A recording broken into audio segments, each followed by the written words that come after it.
Hey, everybody. Hey, how's it going? Welcome to an editing live stream. We're going to be editing the 12-hour shift kill count today. It is your boy Flack Tanson Lucas. I'm here. I'm ready to roll. I'm ready to edit. What's up? Throw up the devil horns and let's get to the editing. All right. Yeah, let's do. Oh, wow. Jonaquise has been watching since the first kill count. Thank you for that. Thanks for sticking with me for all that time. Cool. Hope anyone who wanted to, chat in a live stream was able to come on Sunday. Don't forget the first Sunday of every month, I do a live stream where I don't work or play games. I just hang out and chat with y'all. Did that a couple of days ago. It was a rousing success. So thank you everyone who came there. Thank you Energetic Panda for that super chat. And thank you Ian for saying my hair looks nice. This is just what it does naturally, especially when it's this length. It just kind of like bloop, just a little window curtains there. So yeah, it's kind of what it does. It's very long, very uncut, unfortunately, but cool. All right, let's get to editing, I suppose. Cool. Thanks, Steel Palmer. My editing, this session might take, we can assume 3 to 4 hours. This is usually how long this part of the process takes. So hopefully I can do that all right here in one sitting and just knock it out. Fisherman real time. Thank you. Oh, real time. That's funny. Thank you for that super chat. Wow. All right. I think this is my first time looking at this recovered. Welcome to the kill count, where we tally up the victims in all our favorite horror movies. I'm James A. Janice, and today we're looking at 12-Hour Shift, released in 2020. Oh, thanks, Nash. Stream without kill count requests. You know, the mods do a really good job of keeping those mostly restrained. 2020. I chose this movie about healthcare workers, partially because, by many accounts, this is about the 1-year anniversary of living with Schmarona. If I say the real word, YouTube might freak out. But the other reason... Thanks, Joey. Might freak out. But the other reason I... Joey Parsons. Thanks a lot. Thank you, Sarah.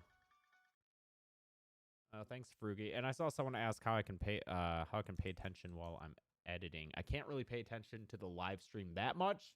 I try to interact as much as I can, but I am working here editing. And as far as how can I edit with a live stream going on, thanks, Finn. I think that's just from a matter of doing it so much and being able to do it kind of like second nature. Oh, hey. Thank you, Daggerlight the Nightwing. Say the movie before this and loved it. I think saw the movie before this. Yeah, I'm glad you liked it. Like I said, this is one of my favorite movies of the year. Really love it. The real word, YouTube might freak out. But the other reason I chose it is because I really love this movie. 12-Hour Shift takes place in 1999 and follows 12-Hour Shift takes place in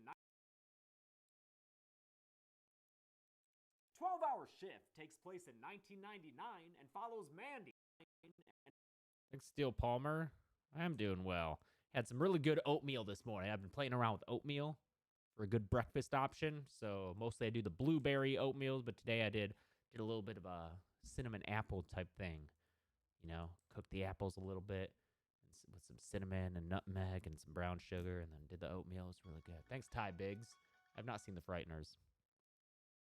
Takes place in 1999 and follows Mandy. A give no fucks nurse with a drug addiction that she pays no fucks nurse with.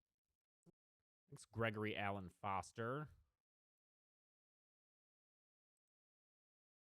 I like how I'm like, I can't say Corona because YouTube will get mad, and then I say fuck and show drugs. Hopefully YouTube doesn't get mad. Thanks, Austin Garrett. A give no fucks nurse with a drug addiction that she pays for by selling organs. Your standard protagonist. She's been on this grind for a while, but tonight everything goes wild.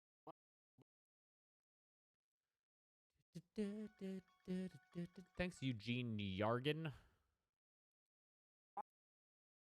For a while, but tonight everything goes wrong, thanks in large part to her cousin Regina, who's just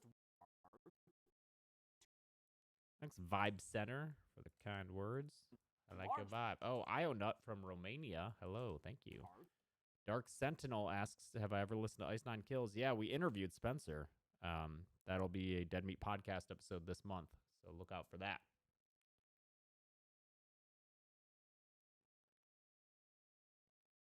It was a really good conversation. He really loves horror movies. It's awesome. In large part to her cousin Regina, who's just one of a parade of zany characters running around in this hospital. Yeah, dog. Parade of zany characters running around in this hospital. Yeah, dog, including one played by David Arquette. And if you can believe it, Mick freaking Foley, too. They all light their own fuses to this powder keg of a plot, and by the tumultuous final act, you've got plans getting blown up in just about every scene. It's one of my absolute favorite films that came out last year, a hilarious low-budget dark comedy that's both hilarious, low-budget. I do pay editors. I have editors. I have a bunch of editors, but I also edit my own videos. Kill counts take a lot of editing, a whole lot. And nowadays, I only have to spend 4 hours editing, whereas my editors will do the other 15 hours of editing. So, you know, I do have editors, but as an editor and as kill counts are my baby, I just have to have the final touch on them, you know? Thank you, Jeremy Betts, 16, 12-hour shift. No, if this takes 12 hours to edit, I'm doing something wrong. Thank you, Joey Parsons. Appreciate that. Getting blown up in just about every scene. It's one of my absolute favorite films that came out last year, a hilarious low-budget dark comedy that's both horror adjacent and very. I also got a cut today. That's both horror adjacent. I got a cut today of the first video of a project that Zoran's developing, and I sat there and I laughed my ass off watching it. So I don't know when that's going to be coming, because with new series, what I like to do is film a bunch at once so that we can release them week after week without being under too much pressure to get them done. But Zoran made something that's very funny, and I can't wait to see more. Thank you, Outlaw Josh. Thank you, Little G in the house. Oh, yeah. Is this better for the sound? Did you hear me better with that? Thank you, Jinx. No, oh, thank you, Jinx. Is that a little better for you? Low-budget dark comedy that's both horror adjacent and very much like a Coen Brothers film. Plus, very much like a Coen Brothers film.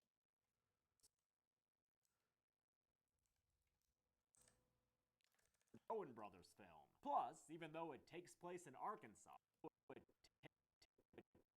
Thank you, Sloppy.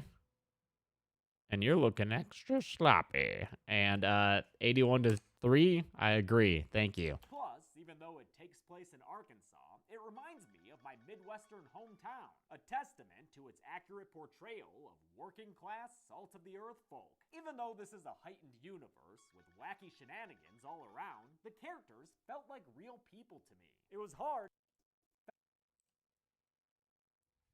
The characters felt like real people to me. It was hard not to include every single line of dialogue, since it all felt so genuine and funny to me.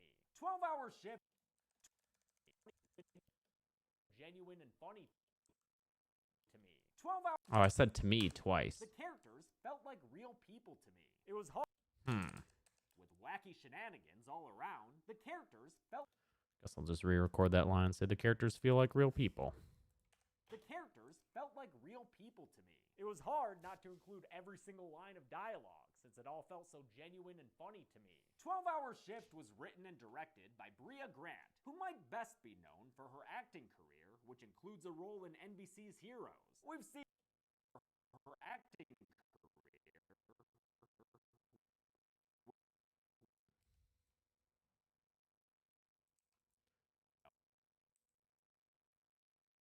Oh, it's as someone who didn't watch Heroes, it's weird for me to see her in. Oh wait. 12-hour Shift was written. It's weird for me to see her like younger, you know, like a decade ago. We just interviewed her, and that'll be the podcast episode, maybe out tomorrow.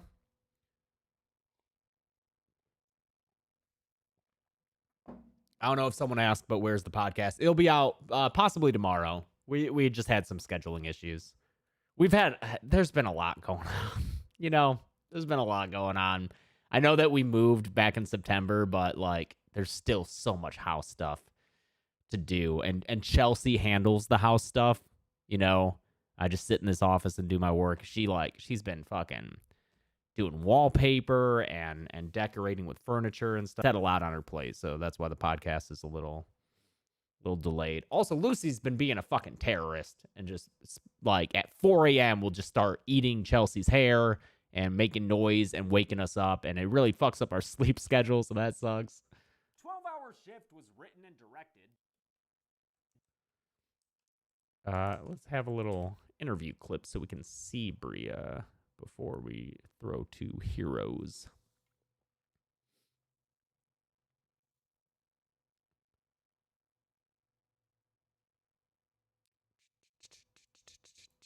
Oops.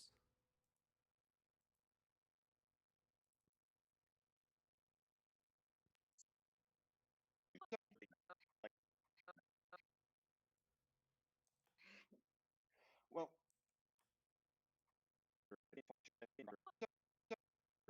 patience. Hi. How are you doing? How are you? Black screen. Cool. In there. Things are good. Things are good. How? Maybe there's a better interview. I looked at a lot of interviews for this one. Bria Grant. That's the triple panel. We got some fun stuff in this episode. I'm really looking forward to get it. I mean, the fact that there's this and this and this, I'm really excited to get to that stuff. Is that the only interview we have, really? You know what? I'll throw our own footage in there when I get it back. So I'll throw Dead Meat Podcast stuff in there. Thanks, R2D73. Favorite kill count to date? It's hard to say since there's been so fucking many of them, but my favorite recent kill count is probably Bloody Birthday. Even that's a year old now, but... Hi, James. Please check email. Says Editor Bree. Please check email. Pod question.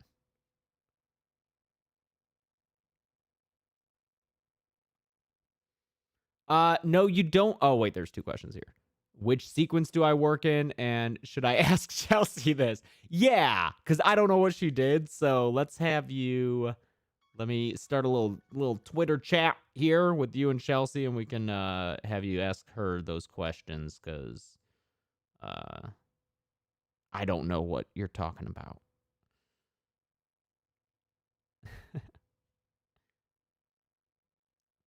Hi, Bree has questions. I think it'll be fine with the PNG not working. Why does that say sending? Why is that not sent?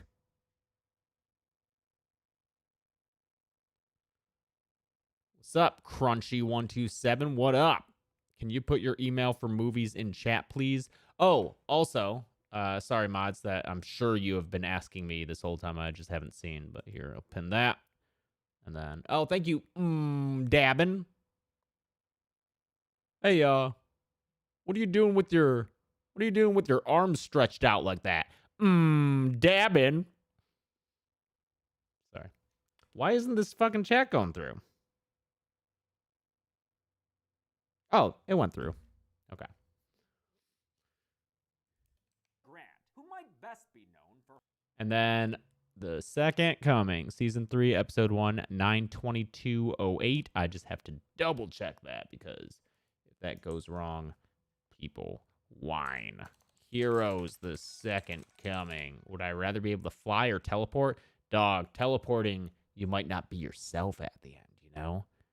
You might just be reconstituted on the other side of wherever you're going. So I would take flying just to make sure that it's me. Can't trust that fucking jaunt shit. Grant, who might best be known for her acting career, which includes a role in NBC's Heroes,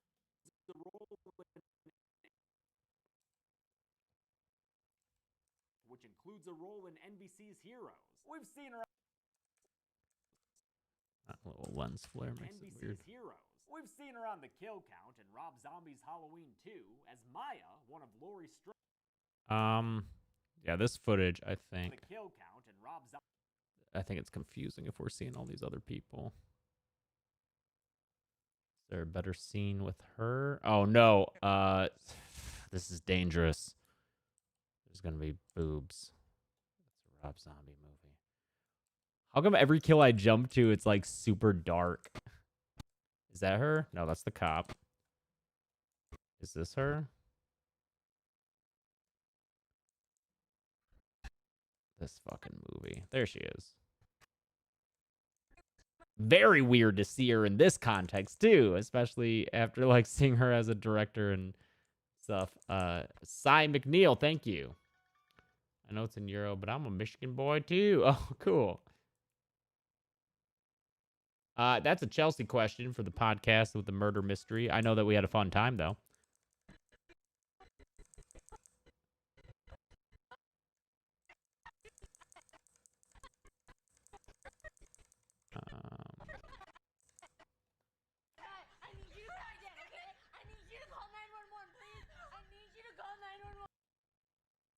Wow, that's weird. That doesn't even look like her to me. We've seen her on the kill count in Rob Zombie's Halloween 2.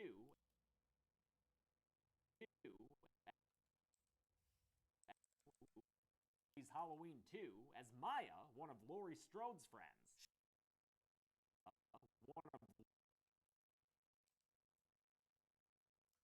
Laurie Strode's friends. She also... We've seen her on the kill count in Rob Zombie.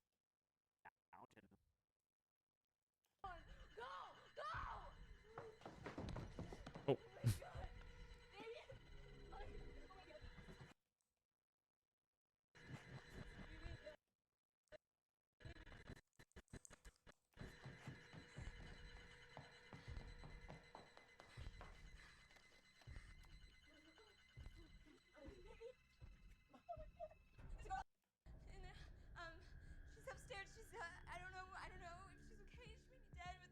Come on, give us a clear fucking shot, dude.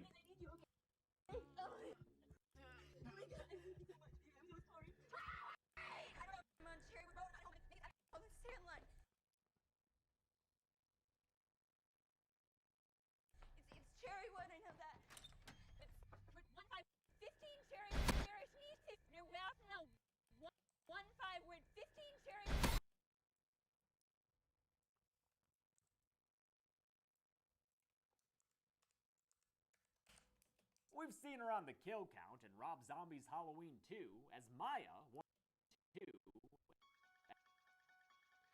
Cool. How did I get the movie clips? I buy all the Blu-rays, I rip them to my computer. That's how that works. As Maya, one of Laurie Strode's friends. She also stars in and wrote the brand new Lucky, which premiered on Shudder last week, and we talked to her.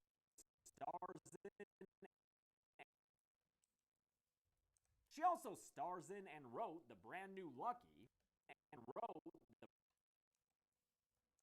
wrote the brand new Lucky, which premiered on Shudder last week, and we talked. Cool. All right, and then I especially love that she wrote a movie with a subscribe to. Just let women be people. I especially love that she wrote a movie with a Oh, I didn't. Oh, I have to pick between these two options. Okay. I especially love that she wrote a movie with a predominantly female cast, and did so with the kind of feminism that I and so many others subscribe to. Just let women be people. I especially love that she wrote a movie with a predominantly female cast, and did so in a way that's truly feminist. Just let women be people. We write these really great... I guess that second one. Of a human being. I especially... Although I do think that I like this. Just let women be people. Might like that take more. Just let women be people. Yeah.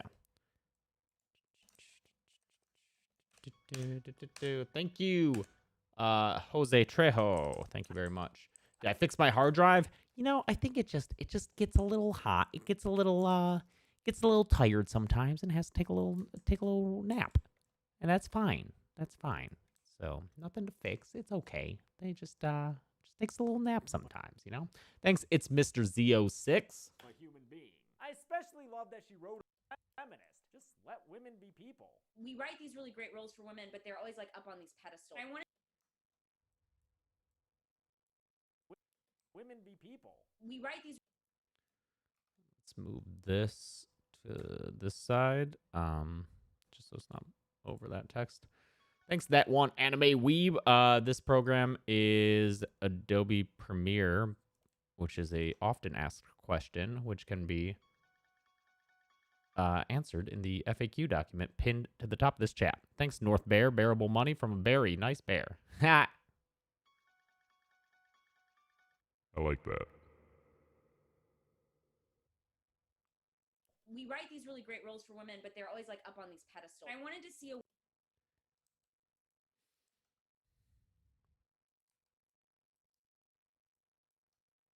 women, but they're always like up on these pedestals. I wanted to see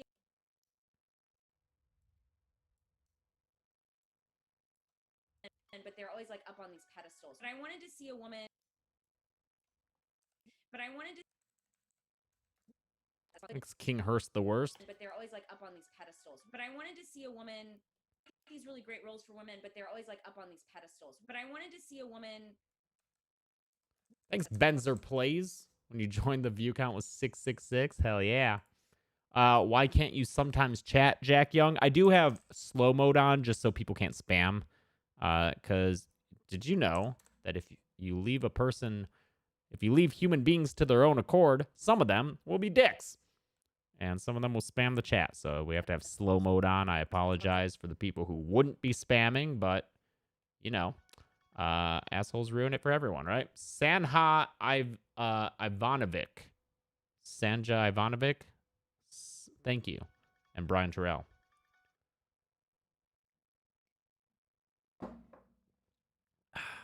Always like up. Oh, I'm glad you like it, Nathan Clark. That is the goal. But they're always like up on these pedestals. But I wanted to see a woman have a lot of flaws, and all of the female characters have a lot of flaws. Everyone.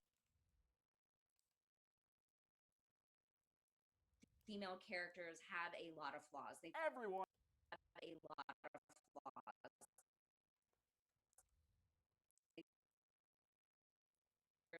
Have a lot of flaws. Everyone. Everyone. Characters have a lot of flaws. Everyone. Everybody living now. Everybody sucks. Everybody living now. Everybody fucks. All of the female characters have a lot of flaws. Everyone in 12 hours. Everybody living now. Everybody cries. Everybody living now. Everybody dies. Thank you, Elena Hopkins. All of the female characters have a lot of flaws. Everyone in 12-hour shift is flawed as fuck, and it makes for one hell of an entertaining watch. Healthcare for one hell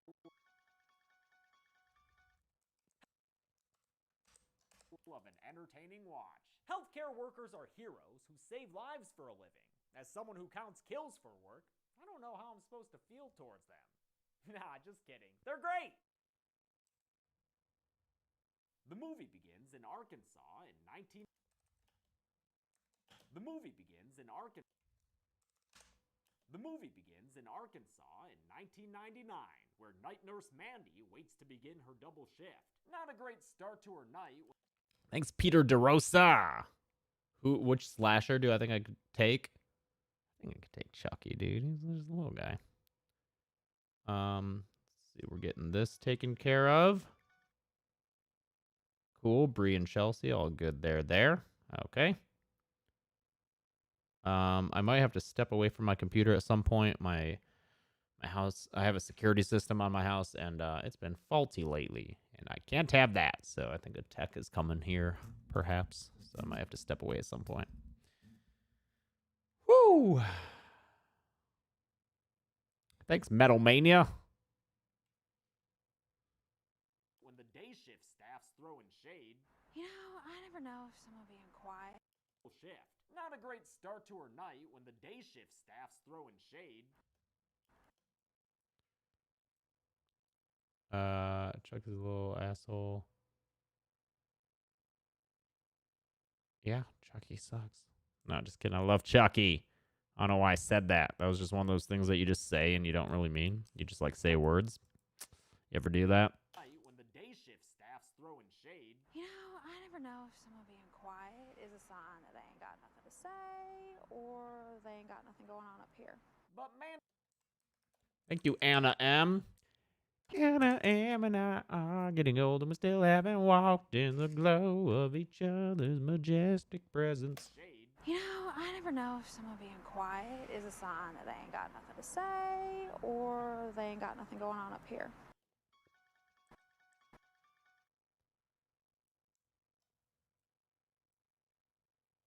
Ain't got nothing going on up here. They ain't got nothing to say or they ain't got nothing going on up here. But man, Just gotta get this timing right. Just gotta get this timing. Gotta get that. Gotta get that. You know, I never know if someone being quiet is a sign that they ain't got nothing to say or they ain't got nothing going on up here. but Mandy ain't the type to take insults lying down. Hey, Kathy.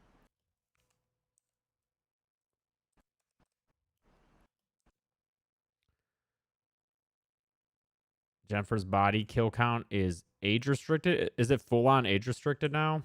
I know they had limited ads because of sexual content. Insults lying down. Hey, Kathy. Thanks, Nerf Reaper. Lying down. Hey, Kathy. Yeah. Hey, Kathy. Insults lying down. Hey, Kathy. Hey, Kathy. I like things you do. Hey, Kathy. If I would be you. Insults lying down. Hey, Kathy. Oh, shit. Do these music tracks don't have the cross dissolves on them? That's fine. Done. When the day shift staff's throwing. Why doesn't he just buy an editor? Because you don't buy people, you sick fuck. What kind of backwards ass thinking is that? Shade. You know, I never know. But Mandy ain't the type to take insults lying down. Hey, Kathy. Yeah. Go fuck yourself. Haha, yeah. Fuck yourself.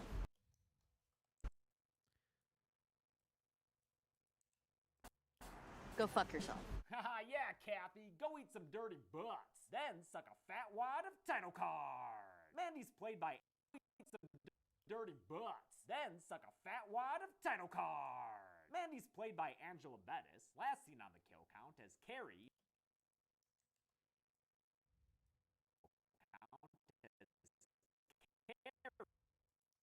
Oh, she's so young here.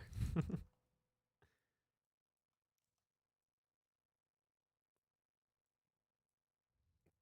count as Carrie in the 2002 TV movie version. She's got a real rough shift ahead of her, starting with quotidian annoyances like Mr. Kent. Hey, Kathy. Thanks, Marathon Jambalage. Annoyances like Linz, can you talk or are you still in school? I think she's still in school, and yeah, she hasn't graduated from talking class yet, so I don't think she can talk yet. annoyances like Mr. Kent, a hypochondriac who's so high-strung he's adding H's to words where they don't belong. I don't like to be wet.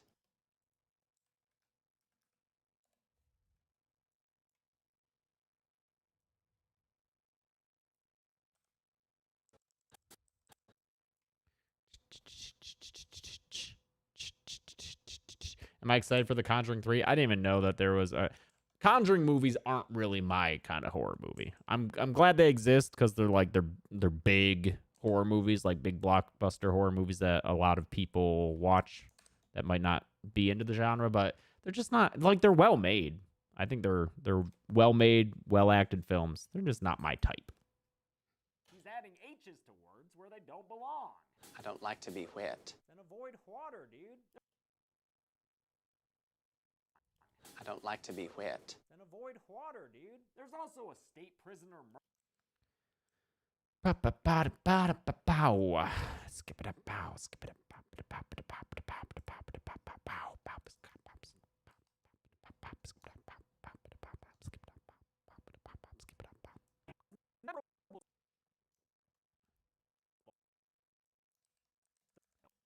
The painkillers help a lot.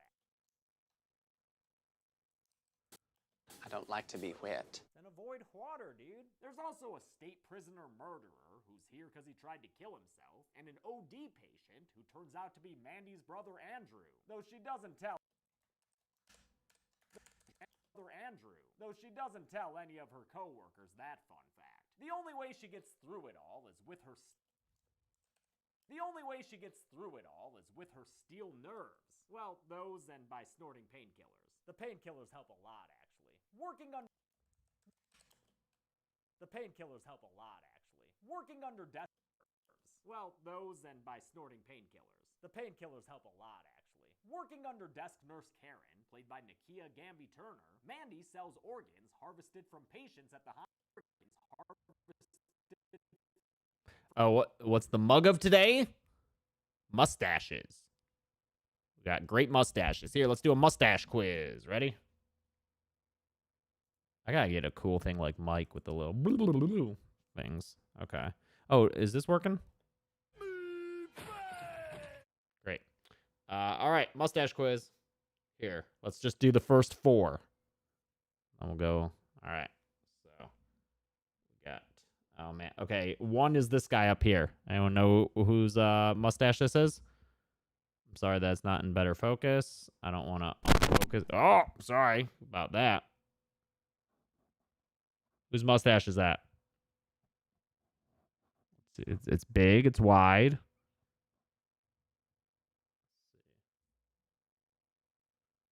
I'll give you a hint. You'd be very smart to get this mustache.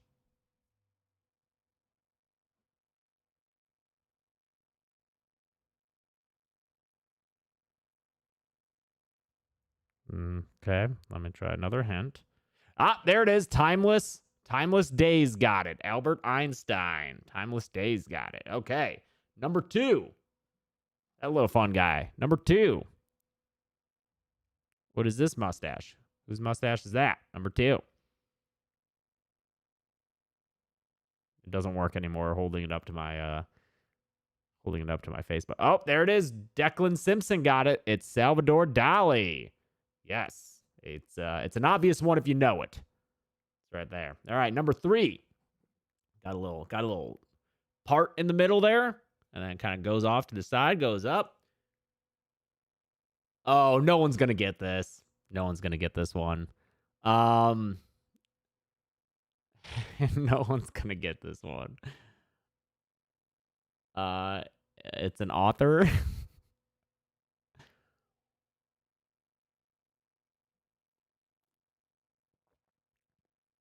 The hint is it's an author. Let me see if I correctly remember who actually, like, what this guy wrote.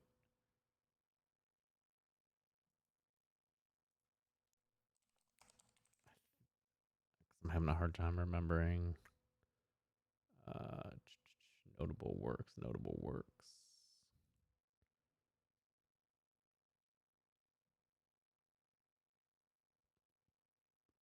Southern author who's not Mark Twain. No, it's Faulkner. I don't know how to give a hint for Faulkner. I don't really know Faulkner. William Faulkner. Thanks, Paralyzed Orb. And then number 4. This bushy guy.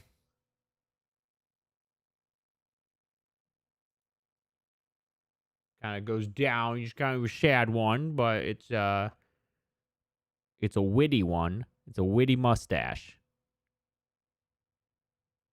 It's real nice. You'd be probably a clever person if you had this. Hey, Sean, I thought that one of these would be Stalin, and then I looked and there wasn't, and I was like, no, that makes sense to not have Stalin's mustache on this mug. Let's not have a genocidal dude. I'll give you a hint. It's another author. Number 4. Look at that guy. Goes down. No one? Yeah, Matt Lyons got it. It's Mark Twain. Oh, you were so close, Brian Roldan. It is Mark Twain. All right. And that was our mustache break. Hope you all had fun there. It's a lot of fun, huh? Organs harvested from patients at the hospital. Organs harvested from patients at the hospital. Tonight, she's selling a kidney and some other stuff to her. Tonight, she's selling a kidney and some other. Thanks, ATG and Jacob Edgington. Tonight, she's selling a kidney and some other stuff to her cousin Regina, this absolutely incredible character. She's introduced perfectly. Her adolescent attitude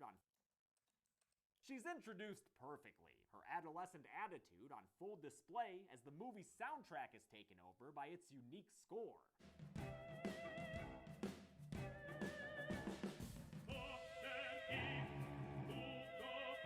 This memorable score. Its unique score. The fucking drum set is so cool. Score.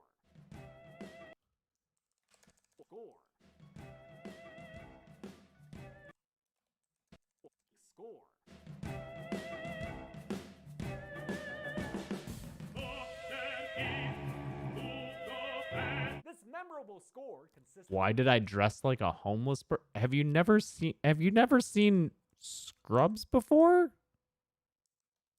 Have you never seen what nurses wear to work?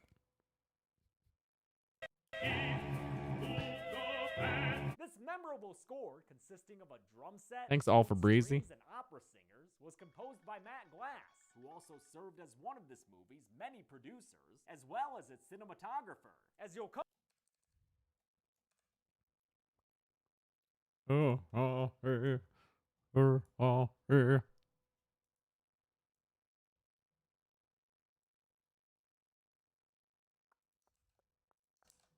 Was composed by Matt Glass, who also served.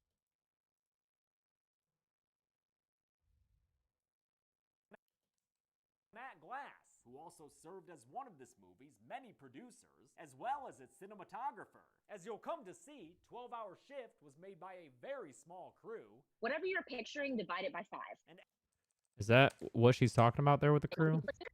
isn't going to be able to. I mean, you can have because I mean, on a set like this, we had a really, really small crew. Okay. Just want to make sure she wasn't talking about like budget or something. Small crew. Whatever you're picturing, divide it by 5. And everyone had to wear it. Was made by a very small crew. Whatever you're picturing, divide it by 5. And everyone. Small crew. Whatever you're picturing. You know, I haven't seen Disturbia, Dark Sentinel. I think it was written by Chris Landon, though, who does the Happy Death Day films and Freaky. I think he wrote it because he has that big poster of it in the background of his interview that I used in the Freaky Kill Count. But I have not seen it. I used to like Shia LaBeouf before I found out he's garbage. Thank you, Matthew Mihu. Very small crew. Whatever you're picturing, divide it by 5. And everyone had to wear a lot of different hats. Producer Christina McLarty Arquette, for instance, also acted as line producer and first AD.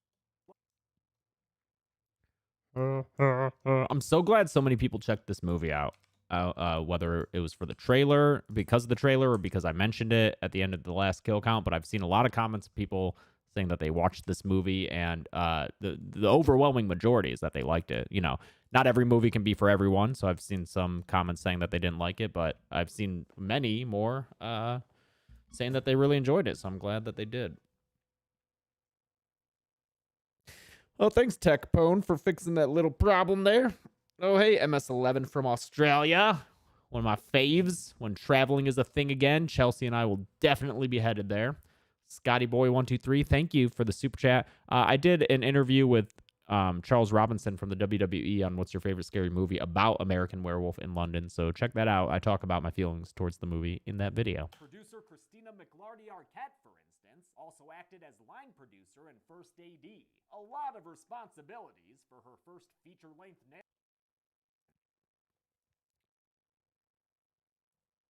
Also acted as line producer and first AD. Oh, I see. Also acted as line producer and That's Chelsea.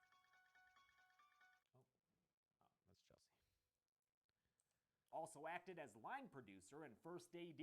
A lot of responsibilities for her first feature-length Hey, Jordan. narrative. And Mandy Arquette, for instance, also acted as line. You know what? There might be some other clips to use. Thank you, Tiffany Carson. Oh, that's good to hear. Expanding yo cinematic horizons. I don't have a heart out today. I mean, I guess my heart out is like 5, but it's not going to go that late. Jacob Edgington, thank you for the super chat. Please don't use super chats to request kill counts. It's not fair to people who can't afford super chats. I think I had some other footage that I might want to use, because here's McFoley on set. Is that in there? I don't see that in there. I'm going to need this later. And let's see. Chloe, David, here we go. I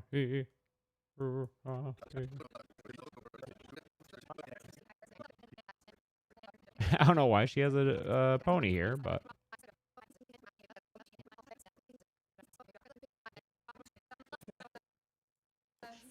How are you liking it here in Arkansas? We're glad to have you, by the way. I'm loving it. I'm from Arkansas. My family's from Arkansas. I was a news reporter in Little Rock, my first job, Right. and I participated in the Arkansas Cinema Society last year in Little Rock.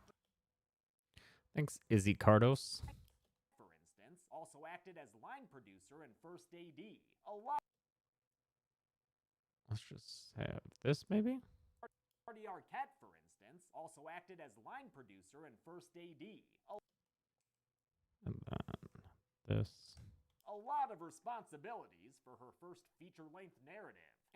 All right, so that works for the Nocturnal. Should be the Nocturnal on YouTube. Which would be, oh, that's all offline. That's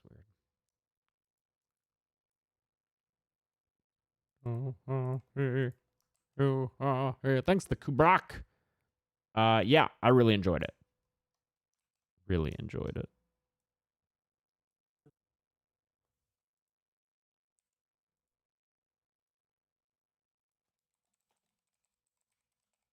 Thank you, Wild is Small.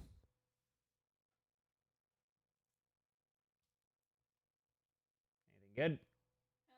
Anything good in the mail? What's that?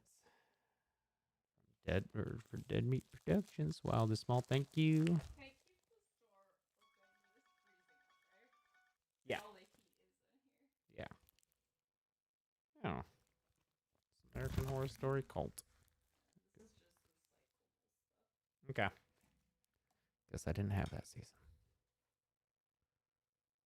And then this is what?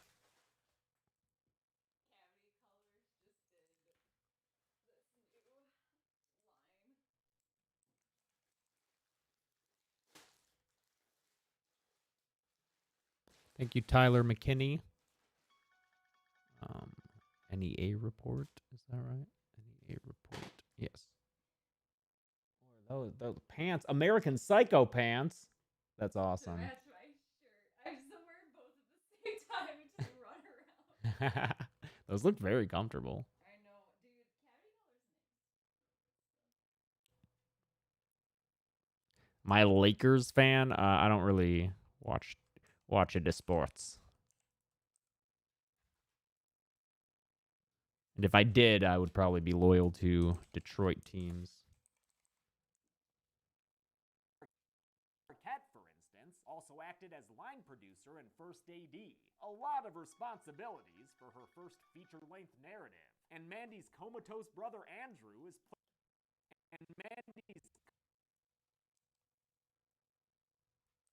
Mandy's comatose brother Andrew is played by the film's assistant cam op, Aaron Prude. Film's assistant cam op. Film's assistant.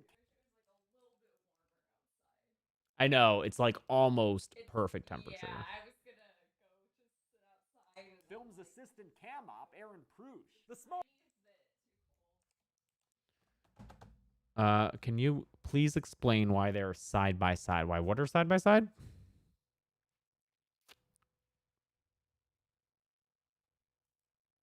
Wouldn't showing the edits kind of ruin the kill count ahead of time? I guess if you think that watching it like this is the same as watching a completely edited video without any pauses or anything, I guess that could possibly ruin it for the 600 viewers out of the million that watch each kill count.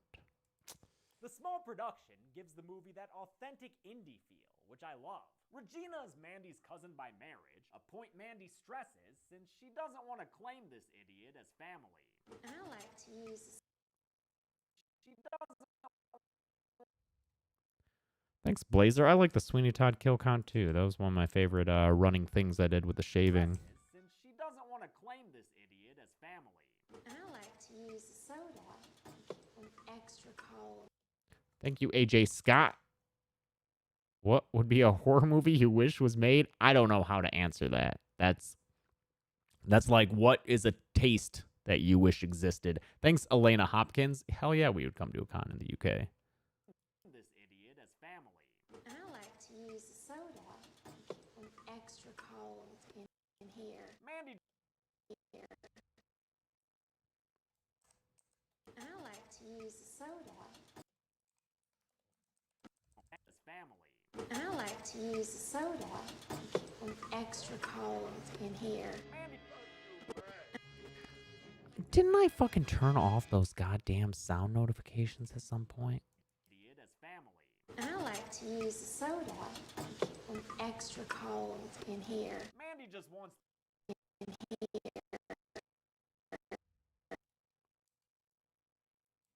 My eye's been twitching lately. Like, my eyelid has been, like, fucking twitching. It sucks. Extra cold in here. Mandy just wants to get paid, which is the only. Here. Mandy just wants to get paid, which is the only thing Regina does. I maybe should drink more water. I drink plenty of LaCroix. You know, that's water. Get paid, which is the only thing Regina does right. It's carbonated, but it's still water. Regina does right here. The part she gets wrong is when she forgets. The part she gets wrong is when she forgets to take the kidney as she fucks off from the hospital. Kidney. As she fucks off from the hospital is when she forgets to take the kidney as she fucks off. As she fucks off from the hospital and drives away. As she fucks off from.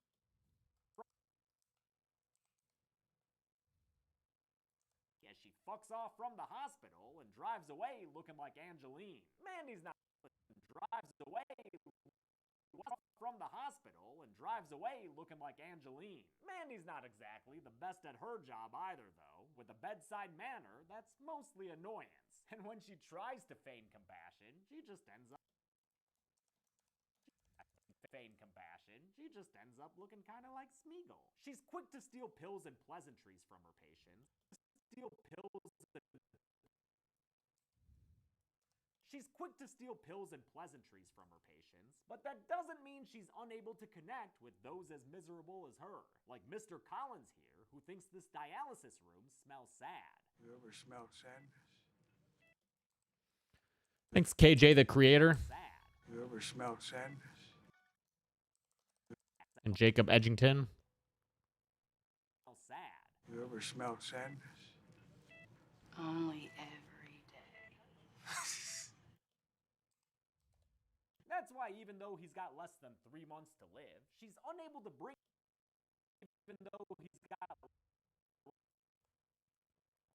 That's why even though he's got less than 3 months to live, she's unable to bring herself to bleach his bloodstream and take his organs for a new batch of product. She tells Karen she'd rather get the organs from the prisoner, Jefferson, and since he's slated for execution, Karen figures,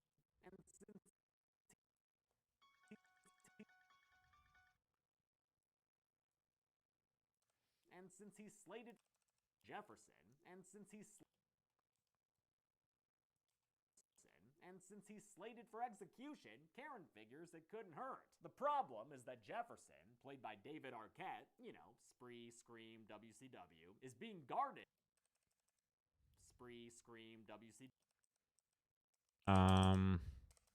I believe that we have the full-on title that this was done in the Spree kill count. Let me grab that.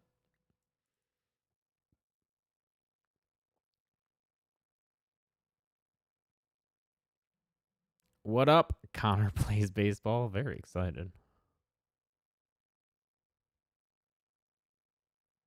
Ah, man. I gotta fix this problem. Let's offline all that for now.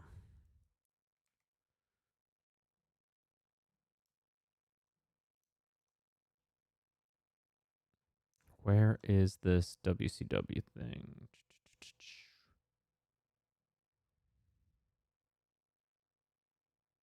There it is.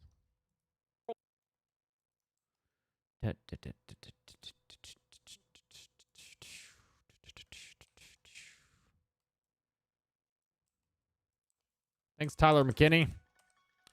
John Carpenter's the thing. You know, Spree, Scream, WCW, is being guarded by a backup touring member for Green Day. And it would be Green Day. Thanks, Hayi. Member for Green Day. And it would be Green Day, too. Don't forget. Day, too. Day, too. Don't forget, this is 1999.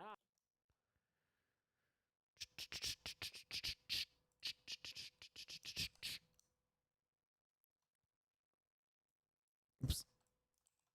It would be Green Day, too. Don't forget, this is 1999. Just listen to that news report. And that Beanie Baby sold for over $500. Just listen to that news report. And that Beanie Baby sold for over $500 right here in town. Wow, better stop. Thanks, Bob Moles. News report. And that Beanie Baby sold for over $500 right here in town. Wow, better stock up on those. Our top story this evening is the Police Force Y2K Preparation Convention. Regina's. I've not seen the horror movie Frozen, Tamar. I know of it, but I have not seen it. And that Beanie Baby sold for over $500 right here in town. Wow, better stock up on those. Our top story this evening is the Police Force Y2K Preparation Convention. Regina's been taken. About to get a McFoley. Thanks, Crasher iHacker. I will. Thank you. Convention. Regina's been taking her damn sweet time. Has been taking her damn sweet time getting the kidney back to her boss, her scary cousin Nicholas. Regina, where the fuck have you been? Nick. Regina, where the fuck have you been? Nick. Nicholas. Regina, where the fuck have you been? Nick, of course. Cousin Nicholas. Regina, where the fuck have you been? Nick. Regina, where the fuck have you been? Nick, of scary cousin Nicholas. Regina, where the fuck have you been? Nick, of course, is played by three-time WWE.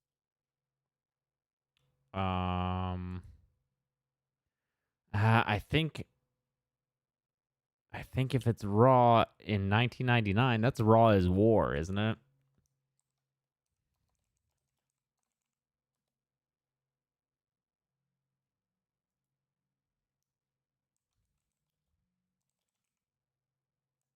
When did it drop the Raw is War? Yeah, no, it's definitely Raw is War. Let's go WWE Raw is War. Champ, my favorite wrestler. Okay. We're gonna have to fix this. WWE Raw is War. Let's grab that WCW title. Ah, my fucking eye is just twitching, dog. My eye is just like... So, what does this one look like? Thunder. Is there like a space here? What's that look like? It's not. Okay. I think we can just do that. And then My favorite. this will be the actual pay-per-view event. So that'll be, fuck, I forget how I sourced them in the Wrestling Reference Supercut video. Royal Rumble,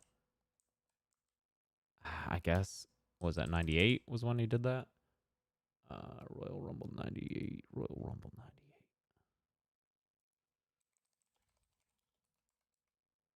Yeah, WWF would be more accurate, but they kind of just retconned it all. So Royal Rumble 98 was on January 18th.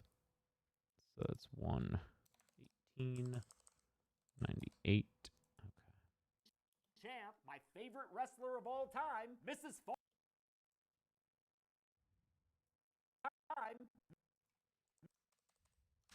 My favorite wrestler of all time, Mrs. Foley's baby boy, Michael Francis McFoley. Bang bang! If anyone knows the value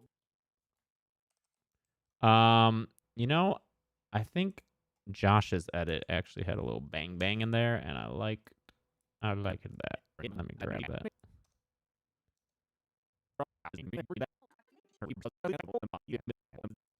It's definitely one-eared Mick. Champ, my favorite wrestler of all time, Mrs. Foley's baby boy, Oh no, Michael. I fucking got rid of that in my cut, so that'd be in this cut then.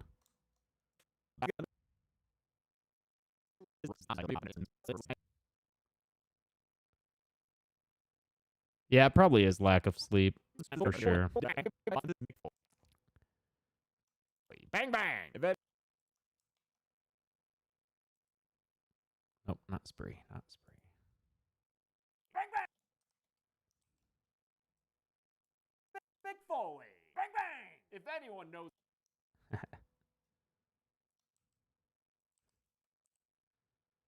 Michael Francis McFoley. Bang bang! If anyone knows the value of good body parts, hits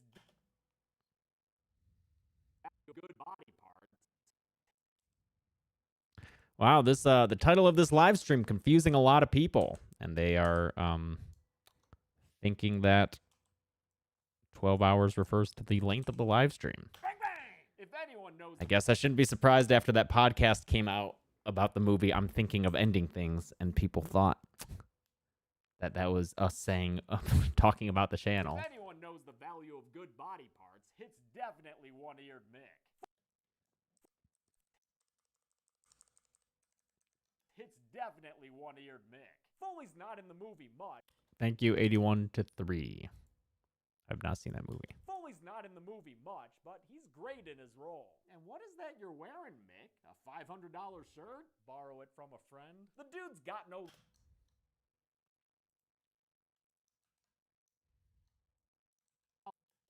shirt? Borrow it from a friend? The dude's got no love for Regina when she delivers a cooler for Regina when she delivers... Oh, wait. I wanted the kidney in my background to be there until it's gone. So she leaves the kidney there here.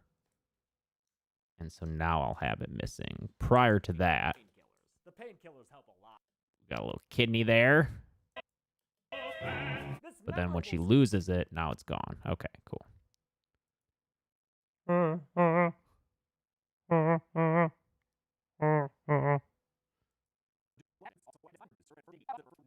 It is undetermined yet whether or not we'll be attending Texas Frightmare. If we are vaccinated by then, I would say it's likely if we're vaccinated by then.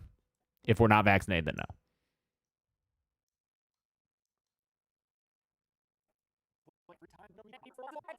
Bang bang! If anyone knows the value of good body parts, it's wearing, Mick. A $500 shirt? Borrow it from a friend? The dude's got no love for Regina when she delivers a cooler that's lacking a kidney. What the fuck is this? Oh, I use those. Kidney. What the fuck is this?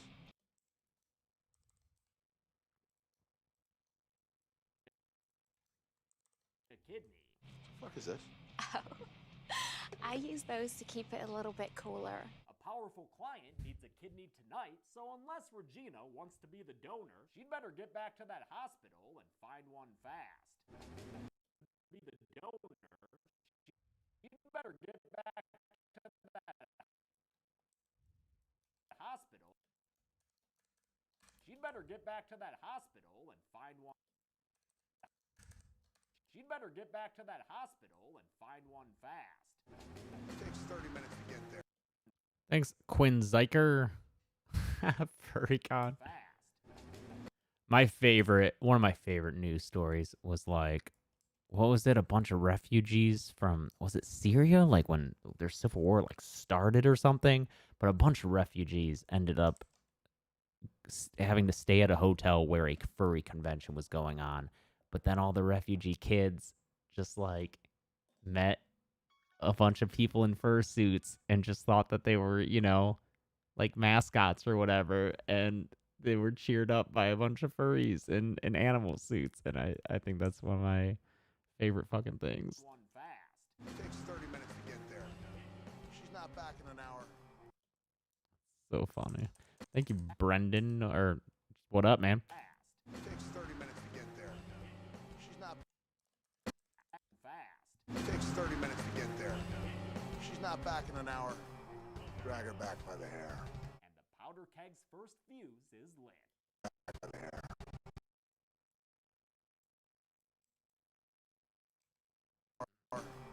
Drag her back by the hair. And the powder keg's first fuse is lit. That's by the hair. And the powder keg's first fuse is lit. That's about all. Thanks, Moon. I'm glad you are having a good time. What music have I been listening to lately? Not a lot lately. I listened to a little bit of Eminem the other day just because that new song came out. Still kind of digging on Billy Idol, his early stuff. Susie and the Banshees I've been listening to a little bit of. That's about it. Haven't been able to listen to too much lately. I don't know why I just feel so... No, I know why I feel so busy.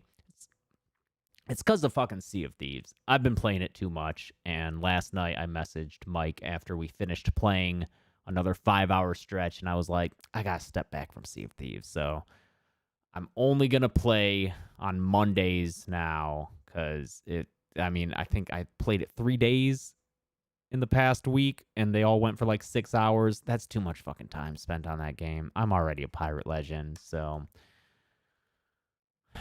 Mondays only for Sea of Thieves now, because it's taken up too much of my fucking time. Thank you, Thomas Pepper. And the powder keg's first fuse is lit.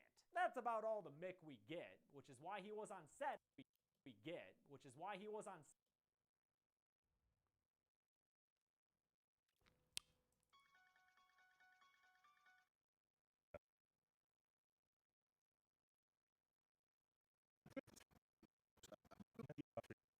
Experience. Do you like doing this? Is this fun for you? I do enjoy it. You know, I even as close as last night. Yeah, I'm sad. Oh yeah, I could do my got my blue light glasses. Maybe that'll help my eyes stop twitching. Let's give it a shot. Last night, I was, you know.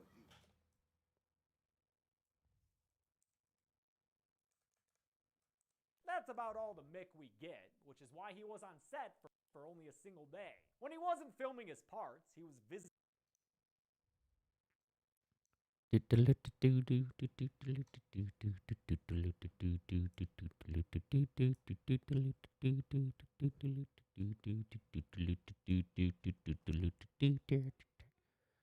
No, I'm not going to stream for 12 hours. The movie's called 12-Hour Shift. I've talked about it several times on the channel already. It's in the picture for the live stream, the movie poster, where it says 12-Hour Shift. What up, Bozo Bong? Thank you. I'm unfamiliar with SCP Foundation. I've not read those stories. Which is why he was on set for. Don't be sorry you can't donate anything, John Reed. I don't care. I'm good. I don't need donations. No one should feel guilty or obligated to donate anything. Trust. Which is why he was on set for only a single day. When he wasn't filming his parts, he was visiting patients and signing things in the real hospital they filmed at, because that's just the kind of guy that Mick Foley is. He was brought on by David Arquette, who, just like his wife Christina, was one of this film's producers. So I called up Mick. He did us a favor, came down there, had some fun for a couple days. The Arquettes, Well, happy early birthday, Bacon.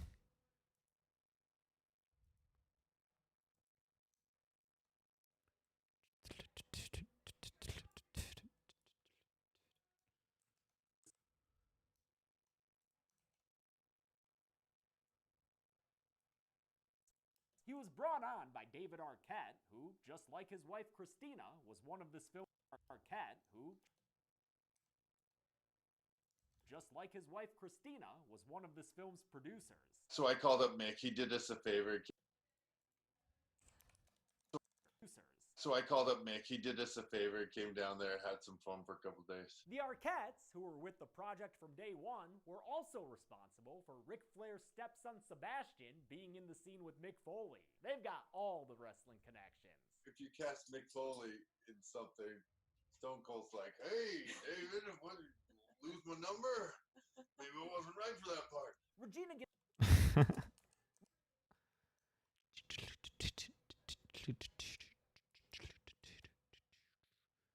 I will be glad when I'm through with this kill count because the music from it keeps getting stuck in my head and has been. Not only the score, which is that drum part I keep doing, but also the fucking song that they sing in it, the gospel song. Maybe I wasn't right for that part. Regina gets back to the hospital and finds Mandy and her brother Andrew. They are blue light blocking glasses because my fucking eye is twitching, so I'm hoping that this helps. Back to the hospital and finds Mandy.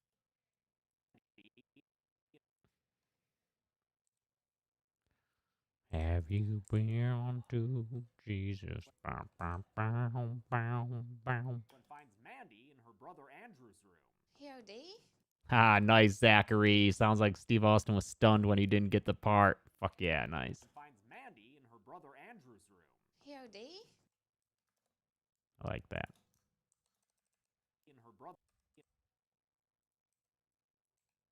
Mandy and her brother Andrew. Thanks, Patria Sports. Thoughts on AEW's Revolution? Yeah, so I watched Revolution. I don't normally watch AEW just because of a matter of time. It reminded me of my biggest issue with AEW is that it goes long for me. The matches are always just too long, too many false finishes. I still think it's good. I'm glad that it exists. It just runs a little long for me. They need to up their production values. Entrances, still 2 years in, don't feel grand. They need to pipe that song directly, or they need to pipe the music directly to the feed instead of having it sound like it's just like we're listening to it in the stadium. That sucks. It was a surprisingly boring ladder match. I was shocked by how boring that ladder match was. But that cinematic fight was dope, that street fight. I was also a little let down by the death match. And then, of course, the ending was a wet fart. But overall, it was fine. I like the more gritty, less polished feel because I think WWE is way too overproduced. But they do need to just up it in a little, some areas, you know? Let the wrestlers themselves still be authentic and sincere, but the production value needs to get a little bit better. Mandy in her brother Andrew's room. POD? What's it about this family that makes you guys all into junkies, huh? She shows Mandy that the organs are missing, no longer by the loading dock spurt machine. And though Mandy doesn't give a damn since it's not her problem, Regina begs her for help in order to avoid Nicholas's wrath. He's gonna take my kidney. He said so. Nicholas's wrath. He's gonna take my kidney. He said so. How many do I need to live? 1, How many was I born with? 2. That's not too bad. Regina. He's gonna take my kidney. He said so. How many do I need to live? 1, How many was I born with? 2. That's not too bad. Regina is one of my favorite comedic characters ever, and it blows my mind that actor Chloe Farnworth is British and had to learn.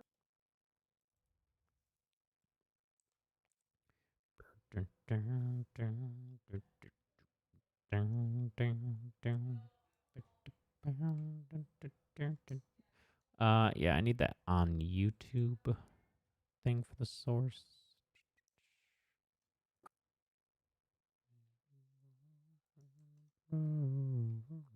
Oh, oh yeah.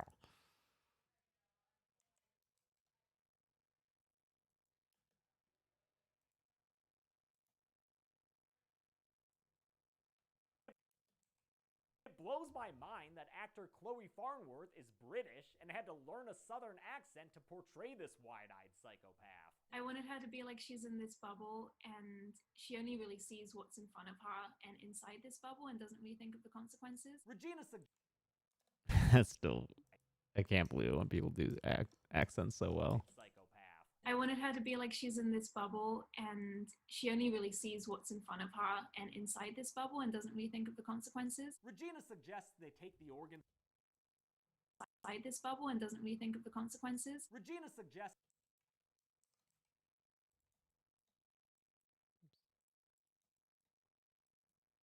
this bubble and doesn't really think of the consequences. Regina suggests they take the organs from Andrew, but when she tries to convince Mandy by bringing up that he used to abuse her as a child, it shuts the conversation down. Mandy out! In need of a kidney now, Regina steals a pair of scrubs to go find one herself. Her ruse runs into speed bumps, like head nurse Janet and a lost hospital patron who looks kinda like Nancy Pelosi, 3 decades ago. But she still finds her way to the dialysis room, where she meets Mr. Finds her way to the dialysis room, where she meets Mr. How fun is it to make a video? It's reasonably fun. I would rather do this than, a job where it's not making a video. To the dialysis room, where she meets Mr. Collins and sees a golden opportunity.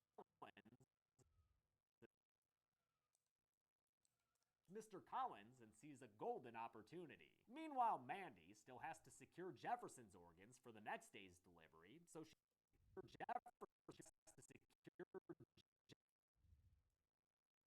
Jefferson's organs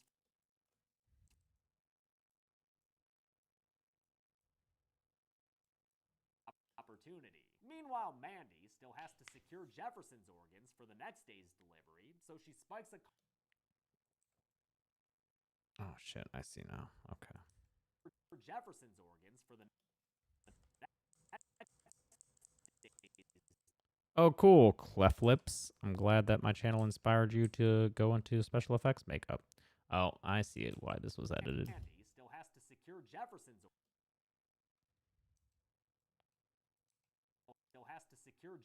organs for the next day's delivery, so she spikes a coffee with morphine. And gives it to Billy No Armstrong. While she's waiting for the night-night juice to kick in, hospital klaxons go off because Mr. Collins has been discovered dead with bleach poured down his throat. Which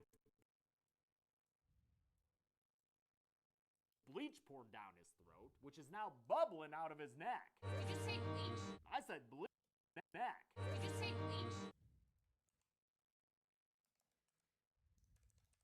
Neck. Did you say bleach? I said bleach out of his neck. Did you say bleach? I said bleach, Janet.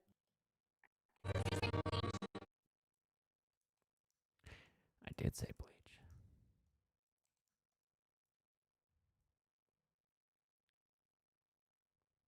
Might watch Lucky tonight, Alex. I liked Lucky. Check it out. Did you say bleach? I said bleach, Janet. B-L-E. For those of you who love random dead meat connections, this isn't the first time actor Ted Ferguson has gone on the kill count. Okay. For those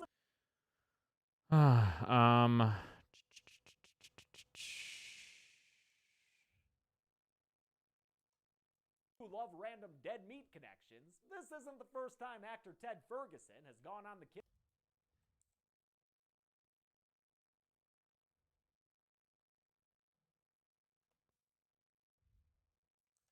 This isn't the first time actor Ted Ferguson has gone on the kill count. He was a background actor. Thank you, someone, lol. Lol. Anyone remember the dramatic reading? I don't even remember what it was a dramatic reading of on YTMND way back in the day. But I still think of lol being said that way. Where it's like, lol. I might be too old. And people might not know what I'm talking about here. Soup. Is there a horror movie about soup? Not that I know of, but you can make one.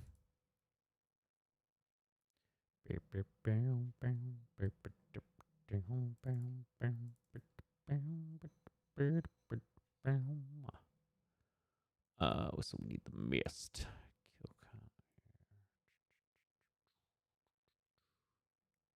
Oh wait, that goes there. Yeah.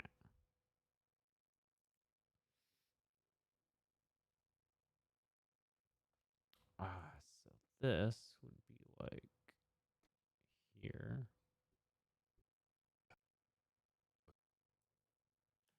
I'm not discussing this any further. I know. I just want to ask a favor. It'll let us know you got your just see playing out this way.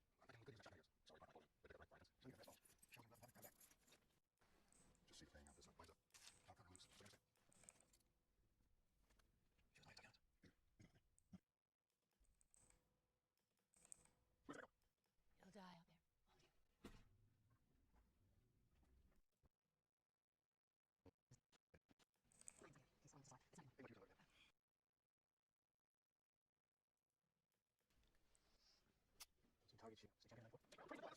Let's pass, please. Let's just talk.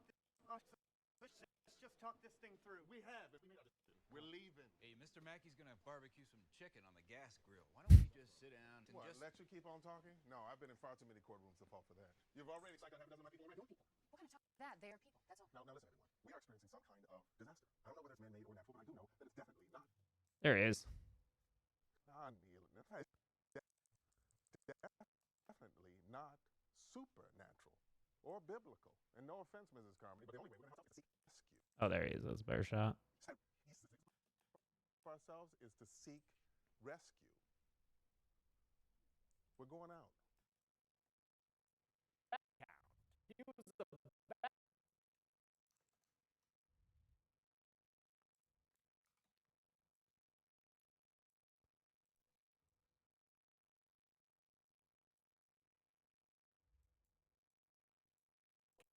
He was a background actor in The Mist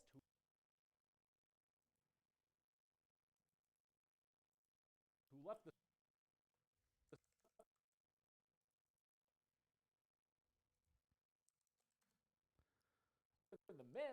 the store with Andre Brower and got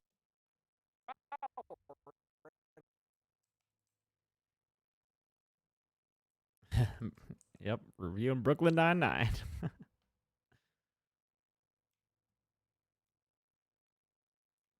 Come on.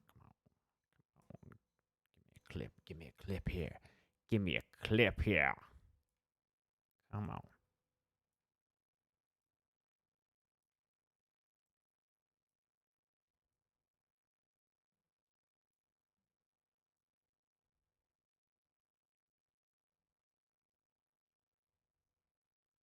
Oh, there he is.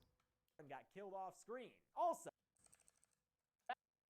kill count. He was a background actor in The Mist who left the store with Andre Brower and got killed off screen. Also, if the whole Bleach in the Thank you, Kasim Durham. You just played Just Dance 2021. Wait, is that like... Are you talking about like the... wasn't the Xbox Connect game? Just Dance? got killed off screen. Also, if the whole... Is that what we're talking about?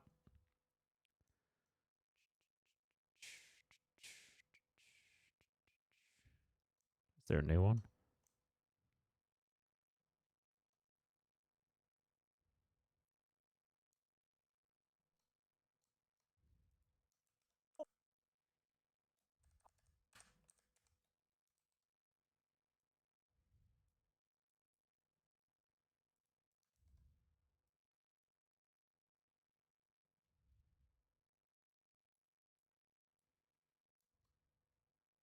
I have not played the Predator game, Lucas. This is, when was the miss? 2007.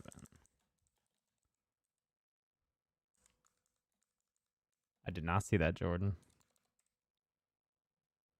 Was a background actor in The Mist who left the store with Andre Brower and got killed off screen. Also, if the whole bleach in the dialysis machine thing sounds familiar, it's because Bria Grant got the idea from the tragic crimes committed.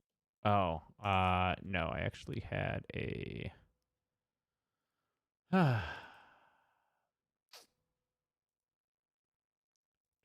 shift. Other media, or is this still images? Still images. This guy. Thank you, Aldo Morales Alvarez. Nice. Thank you for sticking with me for so long.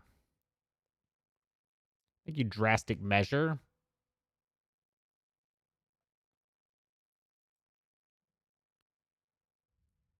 Got the idea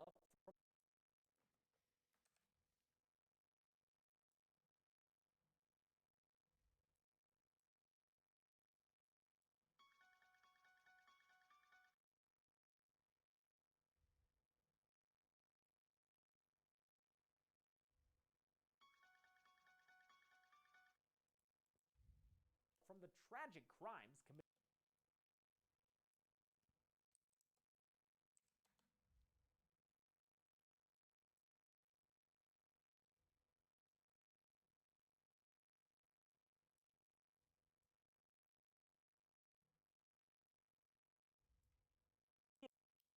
From the tragic crimes committed by Kimberly Clark Sains, a nurse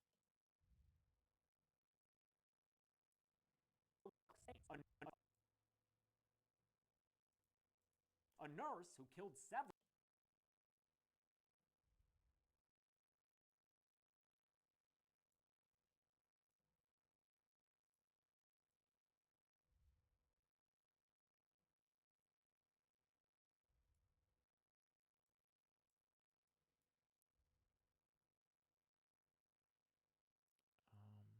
If I do ease out, and then ease out,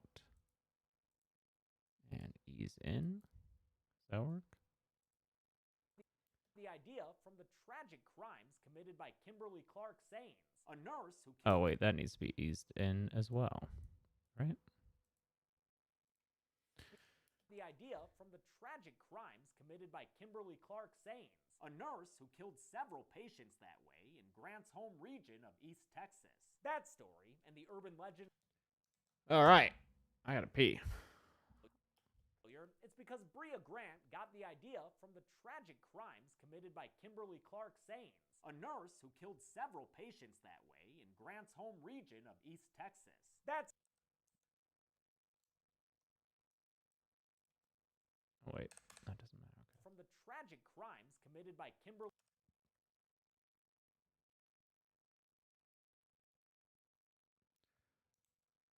Thanks, Rian Curran. They're just blue light blocker guys. East Texas. That story and the urban legend of waking up to find your kidney missing were some of her inspirations writing this script. With a patient so visibly dead, Mandy and Cam... Yeah, I gotta pee, and then I'll oh, here, since I'm gonna have to refill this glass and I won't be able to do it. All right, mushroom break. Mushroom break. What the fuck is the matter with my brain today? Mustache break. Let's do it. Let's do it. Full screen, boys and girls, and otherwise. Here we go. All right. I'll do 3. So number 5 is this little guy. See him? See this little guy? Whose mustache is that? Whose mustache is that little guy? It's a little mustache for a little man, I think. I think he was little. Little mustache. It's kind of a creepy mustache, isn't it? Bit of a creepy one, huh? Kind of dark and mysterious, maybe? What would you say about that? Whose mustache is that? Maybe it's a little, maybe a little gothic, almost? Little gothic mustache, perhaps? Hmm? You know, maybe maybe this mustache would want to be above the lips of its cousin's lips while it kisses her. There you go, Jared Jennings, Edgar Allan Poe, who I believe married his cousin, right? Thank you. Hi. Appreciate that. And next up, number 6. Oh, we got a big guy here, huh? Just a big, thick, full mustache. Thank you, Dude Abides 1985. This very thick mustache you could find.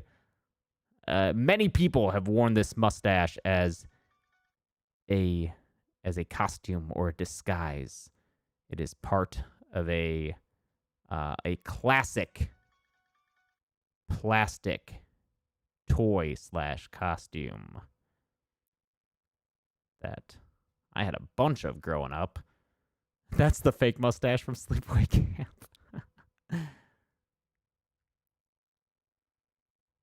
Groucho Marx, correct. Voidistan official. Voidistan got it. Yep, because it's like the plastic glasses and the nose and the mustache. And then last one for right now. This little guy, I would never get this one. I didn't know that this was an established mustache, but it's quite the heavily cited mustache.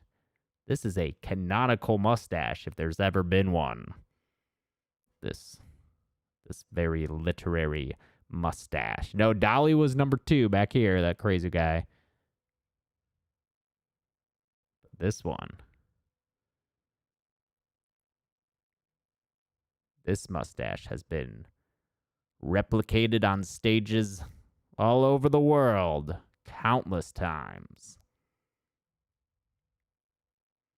George Orwell, everyone's favorite stage play, 1984. The Pringles Man. That's not bad. Kind of looks like that, huh?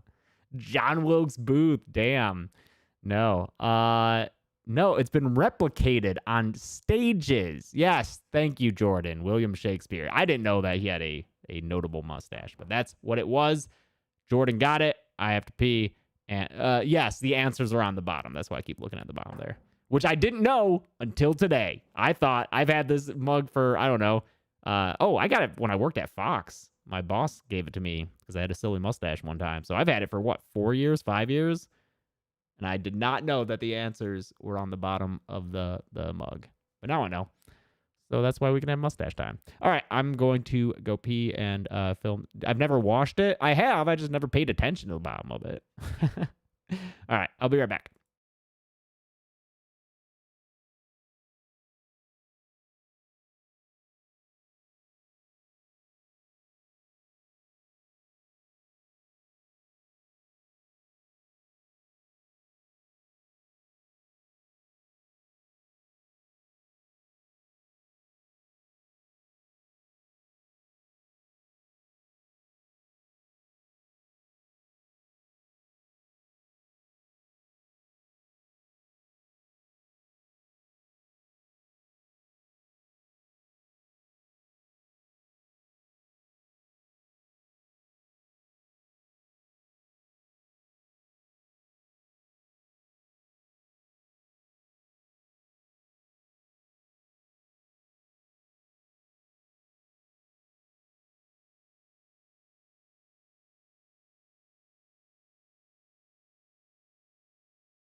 Back. Back with more coffee. Coffee. Coffee.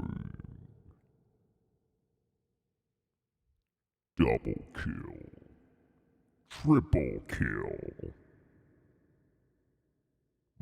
Monster kill. Headshot. Holy shit.